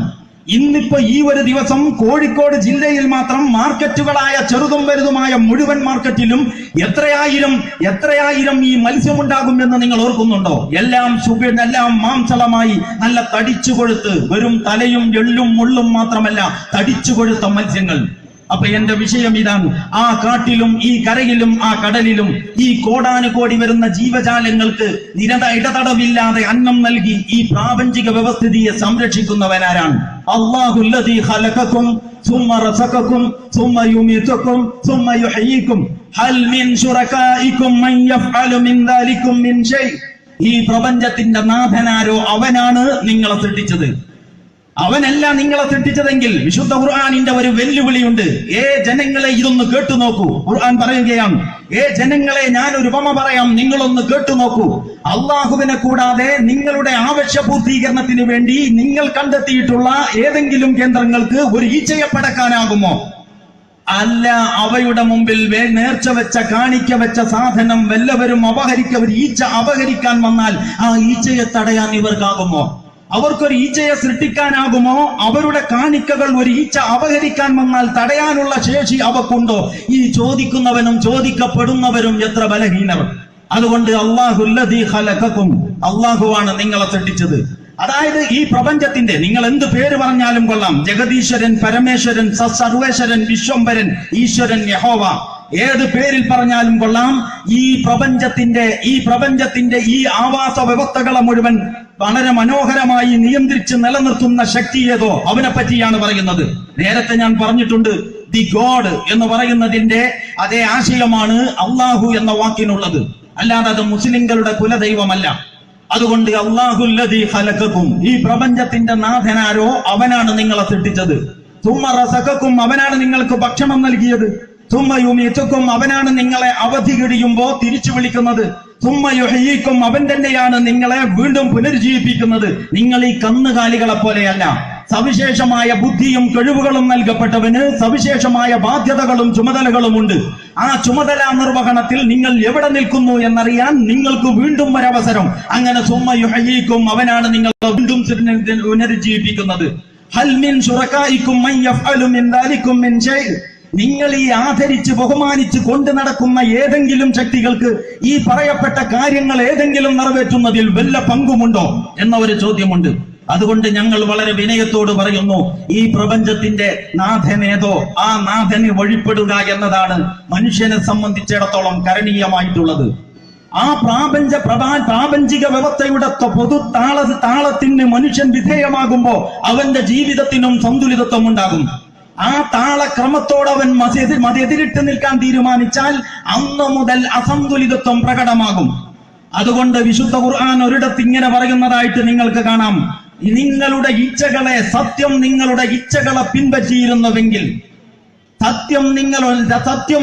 ഇച്ഛകളെ പിൻപറ്റിയിരുന്നുവെങ്കിൽ ആകാശവും ഭൂമിയിലും അവ രണ്ടിലുമുള്ളതൊക്കെയും നാശമടഞ്ഞേനെ എന്ന്. അപ്പൊ സന്തുലിതം സാധ്യമാകണമെങ്കിൽ, മനുഷ്യന്റെ ജീവിതത്തിൽ സന്തുലിതം സാധ്യമാകണമെങ്കിൽ ഈ പ്രാപഞ്ചിക വ്യവസ്ഥയുടെ പൊതുതാളത്തോട് വിധേയമാകാൻ മനുഷ്യൻ സന്നദ്ധമാകണം. അതുകൊണ്ട് പ്രപഞ്ചത്തിന്റെ ഒരു നാഥനേ ഉള്ളൂ. പൂർണ്ണമായിട്ടും അവന് വഴിപ്പെട്ട് നിലകൊള്ളുക എന്നതാണ് ജീവിതം എന്ന് പറയുന്നത്. അതല്ലാതെ മതം സ്വകാര്യ ജീവിതത്തിൽ ഇങ്ങനെ മതപണ്ഡിതന്മാര് പറയുന്നത് ഞങ്ങൾ കേട്ടിട്ടുണ്ട്. ഞങ്ങൾ മതത്തിന്റെ ആളുകളാണ്, ഞങ്ങൾ രാഷ്ട്രീയത്തിലേക്കില്ല. രാഷ്ട്രീയക്കാർ ഇവരോട് ഉപദേശിക്കാറുണ്ട്, നിങ്ങൾ രാഷ്ട്രീയത്തിന്റെ ആളുകളല്ലേ, നിങ്ങൾ മതത്തിലേക്ക് വരണ്ട. ഞങ്ങൾ അങ്ങോട്ടില്ല എന്ന് ഇവര് പറയുന്നു, നിങ്ങൾ ഇങ്ങോട്ട് വരണ്ട എന്ന് അവരും പറയുന്നു. ഇങ്ങനെ ജീവിതം വിഭജിക്കാൻ നമ്മെ പഠിപ്പിച്ചതാരാണ്? ഇങ്ങനെ ജീവിതം വിഭജിക്കാൻ നമ്മെ പഠിപ്പിച്ചതാരാണ്? അതുകൊണ്ട് ജമാഅത്തെ ഇസ്ലാമി പറയുന്നു, യഥാർത്ഥത്തിൽ ഈ രാജ്യത്ത് നിത്യജീവിതത്തിൽ നമ്മൾ അംഗീകരിച്ച ചില പൊതു തത്വങ്ങളുണ്ട്. ഇപ്പൊ ഞാൻ ഈ സംസാരിച്ചുകൊണ്ടിരിക്കുന്ന ഈ മൈക്ക് സെറ്റ് ആഹൂജ കമ്പനി പുറത്തിറക്കിയതാണെങ്കിൽ ഈ മൈക്രോഫോണും ഇതിന്റെ ആംപ്ലിഫയറും തമ്മിൽ ഘടിപ്പിക്കുന്നതിന് വേണ്ടി വാഷിംഗ് മെഷീനിന്റെയോ ഫ്രിഡ്ജിന്റെയോ കേബിൾ ഉപയോഗിച്ചാൽ മതിയാവുകയില്ല. അല്ലെങ്കിൽ ഒരു കമ്പനിയുടെ ഒരു ഉൽപ്പന്നം വാങ്ങിയിട്ട് വേറെ ഒരു കമ്പനിയുടെ കാറ്റലോഗ് വായിച്ചുകൊണ്ട് ആരും ഇതിനെ പ്രവർത്തിപ്പിക്കാൻ ഇന്നോളം ശ്രമിച്ചിട്ടില്ല. നിങ്ങൾ ആരും നിങ്ങളുടെ ജീവിതത്തിൽ അങ്ങനത്തെ ഒരു വിഡ്ഢിത്തത്തിൽ ഒരിക്കലും തന്നെ ഏർപ്പെടുകയില്ല. എങ്കിൽ ഞാൻ ചോദിക്കുന്നു, നിങ്ങൾ കണ്ട ഉൽപ്പന്നങ്ങളുടെ കൂട്ടത്തിലെ ഏറ്റവും സവിശേഷമായ ഉൽപ്പന്നം ഏതാണ്? ഇന്ന് നമ്മൾ ഈ കാണുന്ന മുഴുവൻ കണ്ടുപിടുത്തങ്ങളുടെയും മേലെ ആ കണ്ടുപിടുത്തങ്ങളെ മുഴുവൻ അത്ഭുതപ്പെടുത്തുന്ന കണ്ടുപിടുത്തം മനുഷ്യൻ എന്ന് പറയുന്ന ഈ സാധനമാണ്. എന്റെ കണ്ണ് പോലെ കണ്ണുള്ള ഒരൊറ്റ മനുഷ്യനും ഈ ലോകത്തില്ല. അതുകൊണ്ടാണ് ഇന്റർനാഷണൽ എയർപോർട്ടുകളിൽ മനുഷ്യന്റെ കണ്ണ് കമ്പ്യൂട്ടർ ക്യാമറ ഉപയോഗിച്ച് മനുഷ്യരുടെ കണ്ണ് ഒരു വലിയ രേഖയായിട്ട് ഫോട്ടോ എടുത്തു വെക്കുന്നത്. എന്റെ ഗന്ധം പോലെ ഗന്ധമുള്ള ഒരു മനുഷ്യനും സൃഷ്ടിക്കപ്പെട്ടിട്ടില്ല. അതുകൊണ്ടാണ് പോലീസ് നായകൾക്ക് ഗന്ധം പിടിച്ചുകൊണ്ട് മണം പിടിച്ചുകൊണ്ട് ആളെ കണ്ടെത്താൻ കഴിയുന്നത്. എന്റെ വിരലിന്റെ അഗ്രം പോലെ വിരലിന്റെ അഗ്രമുള്ള 600 കോടി മനുഷ്യരുണ്ടെങ്കിൽ 1200 കോടി കൈകളുണ്ടെങ്കിൽ ഒരാള് ഓരോരുത്തരുടെയും വിരലറ്റം എല്ലാം വ്യതിരിക്തമായിട്ട് ഇത്തിരി പോന്ന ഈ തലത്ത് അതാണ് മനുഷ്യൻ എന്ന് പറയുന്ന ഈ അത്ഭുത പ്രതിഭാസം. അപ്പൊ മനുഷ്യൻ എന്ന ഈ അത്ഭുത പ്രതിഭാസത്തെ വിപണിയിൽ ഇറക്കിയ കമ്പനി അതിന്റെ കൂടെ വല്ല കാറ്റലോഗും ഇറക്കിയിട്ടുണ്ടോ? ഇതാണ് ഞങ്ങളുടെ ചോദ്യം. അങ്ങനെ മനുഷ്യനെ വിപണിയിൽ ഇറക്കിയ കമ്പനി ആ മനുഷ്യനോടൊപ്പം എഴുതാനും വായിക്കാനും അറിയാത്ത ആ ജനതയോടുള്ള വിശുദ്ധ ഖുർആനിന്റെ ഒന്നാമത്തെ ആഹ്വാനം വായിക്കുക എന്നുള്ളതാണ്. അറബികൾക്ക് ഏറ്റവും സുപരിചിതമായ സാധനം വാളാണ്. വാൾ എന്ന വാക്ക് തന്നെ വിശുദ്ധ ഖുർആൻ പ്രയോഗിച്ചില്ല. അറബിക്ക് ഏറ്റവും സുപരിചിതമായ വാളിനെ പറ്റി മൗനം പാലിക്കുകയും അറബിക്ക് അപരിചിതമായ പേനയെ പറ്റി വാചാലമാവുകയും ചെയ്തു എങ്കിൽ നിങ്ങൾ ഖുർആനിലേക്ക് നോക്കൂ. ഇഖ്റ ബിസ്മി റബ്ബിക്കല്ലദീ ഖലഖൽ ഇൻസാന മിൻ അലഖ് ഇഖ്റ വറബ്ബുക്കൽ അക്രം അല്ലദീ അല്ലമ ബിൽ ഖലം അല്ലമൽ ഇൻസാന മാ ലം യഅലം. അപ്പൊ ഈ ആദ്യത്തെ വെളിപാടിതാണ്. ഈ ഒന്നാമത്തെ ഈ ദിവ്യ വെളിപാടിൽ തന്നെ 2 വായനയും ഒരു പേനയും. അത്രയും ബന്ധം ജമാഅത്തെ ഇസ്ലാമിക്ക് വൈജ്ഞാനിക പ്രവർത്തനങ്ങളോടുണ്ട്. അതുകൊണ്ട് ജമാഅത്തെ ഇസ്ലാമിയിൽ 10 രൂപ മെമ്പർഷിപ്പ് ഇല്ല. ജമാഅത്തെ ഇസ്ലാമിയുടെ അംഗത്വ വ്യവസ്ഥയിലേക്ക് കടന്നു വരുന്നതിന് 14 പുസ്തകങ്ങൾ വായിക്കണം എന്നതാണ് ഉപാധി. ജമാഅത്തെ ഇസ്ലാമിയുടെ വർക്കർ ഉറുദുവിൽ കാർക്കുൻ എന്ന് പറയും. കേരളം വിട്ടാ പിന്നെ മുസ്ലിങ്ങളുടെ പൊതുഭാഷ ഉറുദുവാണ്. അതുകൊണ്ട് ആ ഉറുദുവിൽ ഇന്ത്യൻ ജമാഅത്തെ ഇസ്ലാമിയുടെ വർക്കർക്ക് കാർക്കുൻ എന്ന് പറയും. കാർക്കുനാകണമെങ്കിൽ 6 പുസ്തകങ്ങൾ വായിക്കണം എന്ന വ്യവസ്ഥയാണ്. അല്ലാതെ 10 റുപ്യ 20 റുപ്യ എന്ന മട്ടിലല്ല ഈ പ്രസ്ഥാനത്തിന്റെ പാർട്ടി വ്യവസ്ഥ വരെ ചിട്ടപ്പെടുത്തിയിട്ടുള്ളത്. വൈജ്ഞാനിക പ്രവർത്തനങ്ങളോട് അത്രയും ബന്ധമുള്ള ഇങ്ങനെ ഈ വായിക്കാൻ നിർദ്ദേശിച്ച അടിസ്ഥാന പ്രധാന ഗ്രന്ഥങ്ങളിൽ ഒട്ടുമിക്കതും സയ്യിദ് മൗദൂദിയുടേതാണ്. എന്ന് പറഞ്ഞാൽ സയ്യിദ് അബുൽ അല മൗദൂദിയുടെ പുസ്തകങ്ങൾ വായിച്ചു പൂർത്തീകരിച്ചാലേ മെമ്പർഷിപ്പ് കിട്ടൂ എന്ന് പറയുന്ന ഒരു പാർട്ടിയിലെ ജമാഅത്ത് പ്രവർത്തകരൊക്കെയും സമാധാന പ്രേമികളാവുകയും ഈ പുസ്തകത്തിന്റെ ഏതോ കോട്ടിങ്സ് എവിടെന്നോ കണ്ട് മാത്രം ശീലമുള്ളവർ അതിന്റെ പേരിൽ ഹാലിളകുകയും ചെയ്യുന്നതിന്റെ വിരോധാഭാസം പ്രിയപ്പെട്ടവരെ നിങ്ങൾ ഓർക്കണം. ഇവിടെ ജമാഅത്തെ ഇസ്ലാമിയാണ് തീവ്രവാദത്തിന്റെ മാസ്റ്റർ ബ്രെയിൻ. ആ വിഷയത്തിൽ നിങ്ങൾ സംവാദത്തിന്റെ സന്നദ്ധമാണോ എന്ന് ഒരു വിദ്വാൻ വെല്ലുവിളിച്ചതായിട്ട് പത്രങ്ങളിലും അതുപോലെ സോഷ്യൽ മീഡിയയിലും ഒക്കെ കാണാനിടയായി. ഞങ്ങൾക്ക് അദ്ദേഹത്തോട് വിനീതമായിട്ട് പറയാനുള്ളത്, നിങ്ങളൊരാദ്യം ഒരാവർത്തി സയ്യിദ് മൗദൂദിയുടെ പുസ്തകങ്ങളൊന്ന് വായിക്കുക. മാതൃഭൂമി ചാനലിൽ ഈ വിദ്വാൻ ഇന്റർവ്യൂ സംസാരിച്ചു കൊണ്ടിരിക്കെ, ചാനൽ ചർച്ചയിൽ പങ്കെടുത്തുകൊണ്ടിരിക്കെ സയ്യിദ് മൗദൂദിയുടെ ഒരു പുസ്തകത്തിൽ നിന്ന് ഒരു ഉദ്ധരണിയുടെ പകുതി വായിക്കുന്നത് കേട്ടപ്പോ ഞങ്ങൾക്ക് മനസ്സിലായി ഇദ്ദേഹം ആ പുസ്തകം പോലും ഒരാവർത്തി പൂർണ്ണമായി വായിച്ചിട്ടില്ല. ഒരൊറ്റ ഇരിപ്പിന് വായിച്ചു തീർക്കാവുന്ന ലഘുവായ ആ പുസ്തകം പോലും ഒരാവർത്തി വായിച്ചു തീർക്കാൻ സന്നദ്ധമില്ലാത്തവർ ആശയ സംവാദം എന്ന് പറയുന്നത് അങ്ങാടി മരുന്നാണോ പരിമരുന്നാണോ എന്നറിയാതെ ജമാഅത്തെ ഇസ്ലാമിയെ പോലെയുള്ള ഒരു ആദർശ പ്രസ്ഥാനത്തെ സംവാദത്തിന്റെ സന്നദ്ധമാണോ എന്ന് വെല്ലുവിളിക്കുന്നതിലെ തമാശ ചെറുതല്ല. അതുകൊണ്ട് ഞങ്ങൾക്ക് പറയാനുള്ളത്, നിങ്ങൾ സയ്യിദ് മൗദൂദിയുടെ പുസ്തകങ്ങൾ സമാധാനപരമായിട്ടൊന്ന് ഇരുന്ന് ഒരാവർത്തി വായിച്ച ശേഷം ആശയ സംവാദത്തിന്റെ ആവശ്യകത പിന്നെയും ബാക്കിയുണ്ടെങ്കിൽ ഞങ്ങൾ 100 വട്ടം സന്നദ്ധമാണ് എന്നാണ് ഞങ്ങൾക്ക് അതിൽ പറയാനുള്ളത്. എന്ന് പറഞ്ഞാൽ ഇത് ആശയപരമായ പ്രവർത്തനമാണ്. ഇത് വൈജ്ഞാനിക പ്രവർത്തനമാണ്. ഇന്ത്യ രാജ്യത്ത് ഇസ്ലാമിനെ പ്രതിനിധീകരിച്ചുകൊണ്ട് സമഗ്രമായ ദൈവിക പദ്ധതിയെ സംബന്ധിച്ച് ആരുടെ മുമ്പിലും കൊണ്ടുപോയി കൊടുക്കാവുന്ന ഇംഗ്ലീഷിലെയും ഹിന്ദിയിലെയും ഉറുദുവിലെയും പുസ്തകങ്ങൾ ജമാഅത്തെ ഇസ്ലാമിയുടെ മർക്കസി മക്തബ ഇസ്ലാമി എന്ന പ്രസിദ്ധീകരണാലയത്തിൻ്റെതാണ്. അതിനെ വെല്ലുന്ന ഒരു പ്രസാധക സംഘവും, ഈ ഒരു ദൗത്യം നിറവേറ്റാൻ പറ്റുന്ന വിധം അതിനെ വെല്ലുന്ന ഒരു പ്രസാധക സംഘവും ഇന്ത്യ രാജ്യത്തിൽ ഇല്ല എന്ന വസ്തുത നിങ്ങൾ ഓർക്കണം. ഈ കേരളത്തിലേക്ക് വന്നാൽ മലയാളത്തിൽ ഇസ്ലാമിന്റെ സമഗ്രമായ എല്ലാ തലങ്ങളെയും സംബന്ധിച്ച് ഇസ്ലാമിന്റെ രാഷ്ട്രീയ കാഴ്ചപ്പാട്, ഇസ്ലാമിന്റെ സാമൂഹിക നീതി സങ്കല്പം, ഇസ്ലാമിന്റെ മാനവികതയോടുള്ള വീക്ഷണം, ഇസ്ലാമിലെ ബഹുസ്വരത, അങ്ങനെ ഇസ്ലാമിനെ സംബന്ധിച്ചുള്ള എല്ലാ തലങ്ങളിലുമുള്ള ബൃഹത്തായ പഠനങ്ങൾ മലയാളത്തിൽ നിങ്ങൾക്ക് ലഭിക്കണമെങ്കിൽ IPH മറികടക്കുന്ന ഒരു പ്രസാധക സംഘവും വേറെ ഇല്ല എന്ന് നിങ്ങൾ ഓർക്കണം. ഈ കേരളക്കരയിൽ ആളുകളുടെ മുമ്പിൽ മുസ്ലിം സമുദായത്തിൽ നിന്ന് ആരുടെയെങ്കിലും ഒരു ദിനപത്രം അഭിമാനപൂർവ്വം തല ഉയർത്തി നിൽക്കുന്നുവെങ്കിൽ അത് ജമാഅത്ത് പ്രവർത്തകരുടെ അണിയറ ശില്പികളായ ഒരു ടീമിൽ നിന്ന് ഒരു കേന്ദ്രത്തിൽ നിന്ന് പുറത്തിറങ്ങുന്നതാണ് എന്ന് നിങ്ങൾ ഓർക്കണം. ഇവിടെ മുസ്ലിം സമുദായത്തെ പ്രതിനിധീകരിച്ചുകൊണ്ട് പ്രമുഖമായ ഒരു ചാനൽ അതിന്റെ മനോഹരമായ ദൗത്യം നിർവഹിക്കുന്നുവെങ്കിൽ അതിന്റെയും അണിയറ ശില്പികൾ ഈ പ്രബോധക സംഘത്തിന്റെ ആളുകളാണ് എന്ന് നിങ്ങൾ ഓർക്കണം.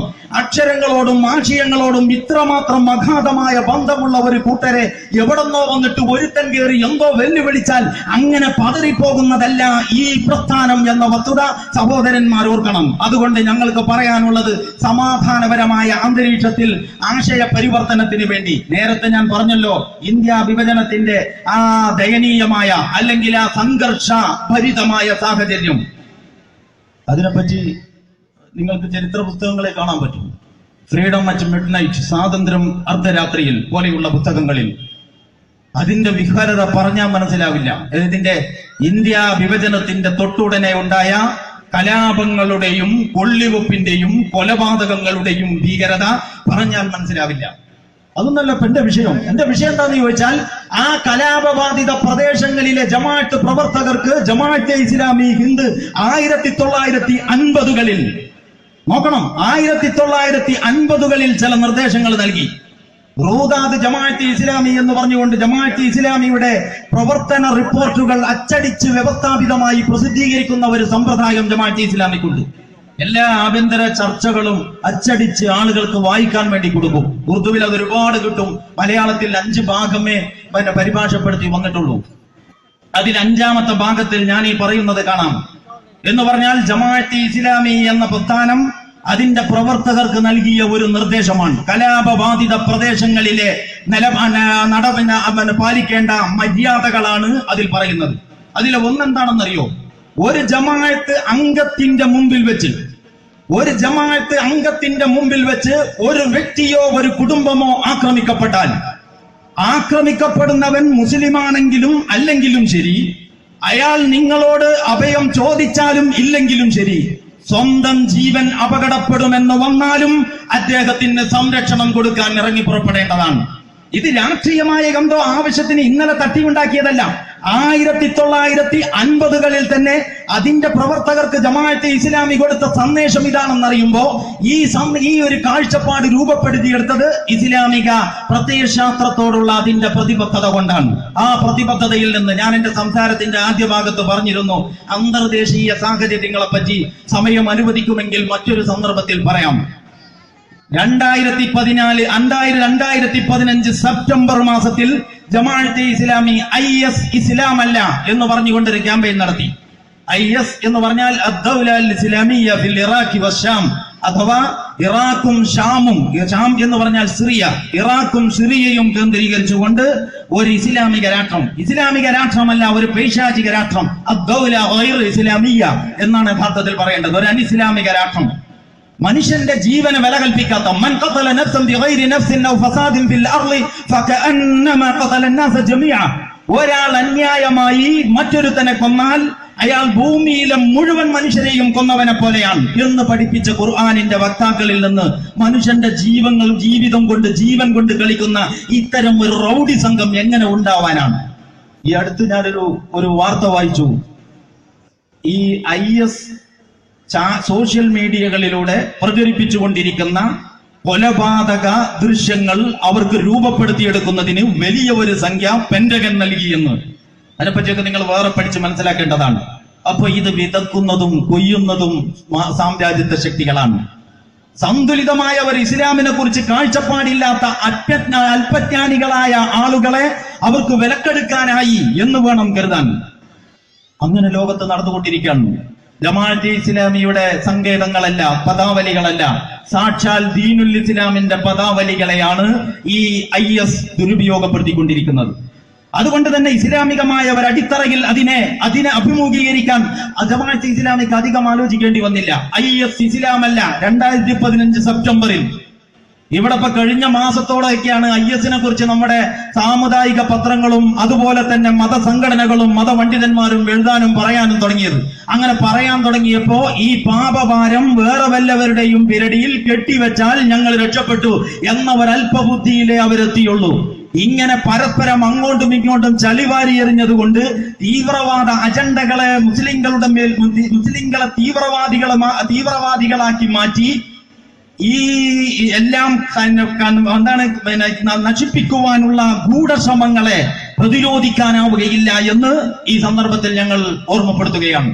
അതുകൊണ്ട് അവരാണ് ഭീകരതയുടെ ഉറവിടം, ഇവരാണ് ഭീകരതയുടെ ഉറവിടം എന്ന് അങ്ങോട്ടും ഇങ്ങോട്ടുമുള്ള പ്രത്യാരോപണങ്ങൾക്ക് പകരം യഥാർത്ഥ ഭീകരതയുടെ കാപട്യങ്ങളും അതിന്റെ പൊയ്മുഖങ്ങളും തുറന്നു കാണിക്കാൻ ഒന്നിച്ചുള്ള പ്രവർത്തനത്തിന് സമയം കണ്ടെത്തുകയാണ് മുസ്ലിം പണ്ഡിതന്മാരും ബുദ്ധിജീവികളും ചെയ്യേണ്ടത് എന്ന് ഞങ്ങൾ ഈ സന്ദർഭത്തിൽ ആഹ്വാനം ചെയ്യുകയാണ്.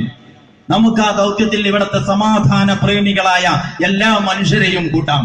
കാരണം മനുഷ്യന്റെ ജീവൻ പവിത്രമാണ്, അതൊരിക്കലും തന്നെ അവഹേളിക്കപ്പെട്ടുകൂടാ. മനുഷ്യന്റെ ജീവൻ വളരെ വിലയുള്ളതാണ്, അതൊരിക്കലും തന്നെ പിച്ചു ചീന്തപ്പെട്ടുകൂടാ. മനുഷ്യന്റെ ജീവൻ കൊണ്ട് പന്താടുന്ന തീവ്രതയും ഭീകരതയുമായിട്ട് ഇസ്ലാമിന് യാതൊരു ബന്ധവുമില്ല എന്ന് ഇസ്ലാമിന്റെ പ്രകൃതം മനസ്സിലാക്കിയാൽ വളരെ പെട്ടെന്ന് ഗ്രഹിക്കാനാവും. മുസ്ലിങ്ങളെ അള്ളാഹു ഇങ്ങനെ വിശേഷിപ്പിക്കുന്നുണ്ട്: നിങ്ങളൊരു മധ്യമ സമുദായമാണ്, ഒരു സന്തുലിത സമുദായം, വസത്ത് എന്നാണ് ഖുർആൻ പ്രയോഗിച്ചത്. സൂക്തം നമുക്ക് സുപരിചിതമാണ്. അപ്പോ അങ്ങനെ വസത്ത് എന്ന് പറയുന്നത് അറബിയിൽ അറ്റം എന്നതിന് തൊറഫ് എന്നാണ് അറബിയിൽ പറയാറ്. തീവ്രവാദം എന്നതിന് അറബിയിൽ തതറുഫ് എന്ന പദമാണ് ഉപയോഗിക്കാറ്. ഇംഗ്ലീഷിൽ എക്സ്ട്രീം എന്ന് പറയുന്നത് ഒരു സാധനത്തിന്റെ അറ്റമാണ്. എക്സ്ട്രീമിസം എന്ന് പറഞ്ഞാൽ തീവ്രവാദം അഥവാ അറ്റത്ത് നിൽക്കലാണ്. അള്ളാഹുവിനാൽ നടുവിൽ നിർത്തപ്പെട്ട കൂട്ടർ എങ്ങനെയാണ് അറ്റത്തുപോയി നിലകൊള്ളുക എന്ന് ജമാഅത്തെ ഇസ്ലാമി ചോദിക്കാൻ ആഗ്രഹിക്കുന്നു. അതുകൊണ്ട് മുസ്ലിമായിരിക്കുമ്പോൾ എന്ന് അള്ളാഹു സുബ്ഹാനഹു വ തആല വിശേഷിപ്പിച്ച പ്രവാചകൻ നിങ്ങൾക്ക് സാക്ഷികളായിരിക്കുവാനും നിങ്ങൾ ജനങ്ങൾക്ക് സാക്ഷികളാവാനും വേണ്ടി അള്ളാഹുവിനാൽ നിയോഗിതരായ ഉത്തമ സമൂഹമാണെന്ന് വിശേഷിപ്പിക്കപ്പെട്ട മുസ്ലിങ്ങൾ നടുവിൽ പടച്ചവനാൽ നടുവിൽ നിർത്തപ്പെട്ടവർ അറ്റത്തുപോയി നിൽക്കാൻ വല്ല ന്യായവുമുണ്ടോ? അതുകൊണ്ട് മുസ്ലിമിന് തീവ്രവാദിയാകാൻ കഴിയില്ല. മുസ്ലിം എന്ന് തീവ്രവാദത്തിന്റെ തന്നെ കുപ്പായമണിയുന്നുവോ അന്ന് അയാൾ ഇസ്ലാമിക ചട്ടക്കൂടിൽ നിന്ന് അതിനെ തെന്നിമാറിയവനാകും എന്നാണ് നമ്മുടെ അഭിപ്രായം. അതുകൊണ്ടാണ് IS-ലുള്ളവർ മുസ്ലിങ്ങളല്ല എന്നല്ല നമ്മൾ പറഞ്ഞത്. IS-ന്റെ നിലപാട് ഇസ്ലാമികമല്ല. ഈ ഒരു അടിത്തറയിൽ നിന്നുകൊണ്ട് സമാധാനപൂർണമായി പ്രവർത്തിക്കുന്ന ഒരാദർശ പ്രസ്ഥാനമാണ് ജമാഅത്തെ ഇസ്ലാമി. അങ്ങനത്തെ ഒരു പ്രസ്ഥാനം അതിന്റെ അടിത്തറ അതിന്റെ ഈ പറയപ്പെട്ട പശ്ചാത്തലങ്ങളിലൊക്കെ നിന്നുകൊണ്ട് ഇന്നത്തെ നമ്മുടെ മുസ്ലിം സമുദായത്തിനകത്തുള്ള കുറെ പ്രവണതകളെ കൂടി പഠിക്കുകയുണ്ടായി. അങ്ങനെ പഠിച്ചപ്പോൾ ഞങ്ങൾക്ക് മനസ്സിലാക്കാൻ കഴിഞ്ഞു, മുസ്ലിങ്ങൾ സമഗ്രവും സന്തുലിതവുമായ ഇസ്ലാമിന്റെ കാഴ്ചപ്പാട് കൈവിട്ടതോടുകൂടി അവർ പലതരത്തിലുള്ള വ്യതിചലനങ്ങൾക്കും വിധേയമാകുന്നുണ്ട്. അതിൽ ആത്മീയമായ അതിപ്രസരമുണ്ട്. ആത്മീയത തലക്ക് പിടിച്ചിട്ട് പൊതുജീവിതത്തിൽ നിന്നുള്ള ഒളിച്ചോട്ടമുണ്ട്. മതത്തെ ആഘോഷ വിപണന മേളകളാക്കി മാറ്റുന്ന പൗരോഹിത്യത്തിന്റെ വലിയ ഒരു കാരണം ഇതിന് സെയിൽസ് ഇൻകം ടാക്സോ അങ്ങനത്തെ പ്രശ്നങ്ങളോ ഓഡിറ്റിങ്ങോ മറ്റു പ്രശ്നങ്ങളോ ഒന്നുമില്ല. ആരുടെ മുമ്പിലും കണക്ക് ബോധിപ്പിക്കേണ്ട. അതുകൊണ്ട് ഇത് നല്ല ഒരു നല്ല ഒരു മാർക്കറ്റാണ്, ഒരു വിപണിയാണ്. അങ്ങനെ ആത്മീയത വിപണനം ചെയ്യപ്പെട്ടുകൊണ്ടിരിക്കുന്നു. ആത്മീയത മനുഷ്യനെ വഴിതെറ്റിക്കുന്ന അവസ്ഥയുണ്ടാക്കുന്നു. മതത്തിന്റെ പേരിൽ ആചാരങ്ങളിൽ സങ്കീർണതയുണ്ടാക്കി സാമൂഹ്യ ജീവിതം ദുഷ്കരമാക്കുന്നു. ഇങ്ങനെയുള്ള കുറെ പ്രശ്നങ്ങളുണ്ട്. ഈ പ്രശ്നങ്ങളെയും കൂടി മുമ്പിൽ വെച്ചുകൊണ്ടാണ് ഇസ്ലാം സന്തുലിതമാണ് എന്ന ആശയത്തെക്കുറിച്ച് ഈ സമുദായത്തോടും സമൂഹത്തോടും സംസാരിക്കണം എന്ന് ജമാഅത്തെ ഇസ്ലാമി തീരുമാനിച്ചിട്ടുള്ളത്. അപ്പോൾ അത് ഒരു വലിയ ദൗത്യമാണ്, ചരിത്രപരമായ ഒരു വലിയ ദൗത്യമാണ്. ഇന്ന് മുസ്ലിം സമുദായത്തിനകത്ത് നേരത്തെ ഞാൻ പറഞ്ഞതുപോലെയുള്ള പല പ്രവണതകളെയും നിങ്ങൾക്ക് കാണാനാവും. ഈ വൈകിയ വേളയിൽ ഞാൻ അതിന്റെ വിശദാംശങ്ങളിലേക്ക് കടക്കുന്നില്ല. ഇത്രമാത്രം പറഞ്ഞുകൊണ്ട് ഞാൻ എന്റെ സംസാരം അവസാനിപ്പിക്കുകയാണ്. അതായത് ഇന്ന് നമ്മുടെ നാട്ടിൽ സമുദായത്തിനകത്ത് പ്രകടമായിക്കൊണ്ടിരിക്കുന്ന ഇത്തരം പല പ്രവണതകളെയും ഇസ്ലാമികമായ അടിത്തറയിൽ അഭിമുഖീകരിക്കുക എന്നുള്ളതാണ് ഇസ്ലാം സന്തുലിതമാണ് എന്ന ആശയത്തിലൂടെ ജമാഅത്തെ ഇസ്ലാമി ഉദ്ദേശിക്കുന്നത്. ഇൻഷാ അല്ലാഹ് അതിന്റെ വിശദാംശങ്ങൾ, അതിന്റെ ആ സന്ദേശത്തിന്റെ വിശദാംശങ്ങൾ ജമാഅത്തെ ഇസ്ലാമി പ്രവർത്തകരിൽ നിന്ന് വരും നാളുകളിൽ ആഴത്തിലും പരപ്പിലും നിങ്ങൾക്ക് മനസ്സിലാക്കാൻ അവസരം കിട്ടും എന്ന് ഞാൻ പ്രതീക്ഷിക്കുന്നു. ഇവിടെ തന്നെയും കുറച്ച് അതിന്റെ വിശദാംശങ്ങളിലേക്കുള്ള ചർച്ചകളും വെളിച്ചം വീശലുകളും നടക്കുമെന്ന് കൂടി ഞാൻ വിചാരിക്കുന്നു. അതുകൊണ്ട് എനിക്ക് പറയാനുള്ളത്, ഇങ്ങനെ ഒരു ആശയപരമായ ഒരു തിരുത്തലിന് ഒരൊഴുക്കിൽ അങ്ങനെ പോയിക്കൊണ്ടിരിക്കുമ്പോൾ സംഭവിച്ചു പോകുന്ന അബദ്ധങ്ങളിൽ നിന്ന് ഒരു വീട്ടുവിചാരത്തിന് നല്ല ഒരവസരം ഇന്ത്യയിലെ ഇസ്ലാമിക പ്രസ്ഥാനം നമുക്കിവിടെ ഒരുക്കി തന്നിരിക്കുകയാണ്. അതിനെ ഫലപ്രദമായി ഉപയോഗപ്പെടുത്താനും ഈ സാഹചര്യത്തിന്റെ തേട്ടമാണ് ഇങ്ങനത്തെ ഒരു ഇടപെടൽ എന്ന് മനസ്സിലാക്കിക്കൊണ്ട് ഈ ശബ്ദത്തെ കരുത്തുറ്റതാക്കാനും ഈ കൂടിയവരും ഇത് കേൾക്കുന്നവരുമായ മുഴുവൻ ആളുകളോടും സ്നേഹ സാഹോദര്യ ആഹ്വാനം ചെയ്തുകൊണ്ട് 2017 ജനുവരി 14 ശനിയാഴ്ച കോഴിക്കോട് കടപ്പുറത്ത് ജമാഅത്തെ ഇസ്ലാമി ഈ കോഴിക്കോട് ജില്ലാ കമ്മിറ്റിയുടെ ആഭിമുഖ്യത്തിൽ ജില്ലാ സമ്മേളനം നടക്കുമ്പോൾ ഇന്നു മുതൽ അതുവരെയുള്ള നമ്മളുടെ ഈ പ്രയത്നങ്ങൾ ആശയ പ്രചാരണത്തിന്റെയും ചിന്തകളുടെ കൈമാറ്റത്തിന്റെയും സാമൂഹിക പരിവർത്തനത്തിന്റെയും ഒരു വളരെ മനോഹരമായ ദിനരാത്രങ്ങളാക്കി തീർക്കുവാൻ നിങ്ങൾ എല്ലാവരും പ്രയത്നിക്കണമെന്ന് ആഹ്വാനം ചെയ്തുകൊണ്ട് അതിന് പ്രപഞ്ചനാഥൻ നമ്മെ തുണക്കുമാറാകട്ടെ എന്ന പ്രാർത്ഥനയോടെ എല്ലാവർക്കും ജമാഅത്തെ ഇസ്ലാമി ഹിന്ദ് കേരള ഘടകത്തിന്റെ ആശംസകളും അനുമോദനങ്ങളും പ്രാർത്ഥനകളും അറിയിച്ചുകൊണ്ട് ഈ വാക്കുകൾ ഉപസംഹരിക്കുന്നു. അസ്സലാമു അലൈക്കും വറഹ്മത്തുള്ളാഹി വബറകാതുഹു.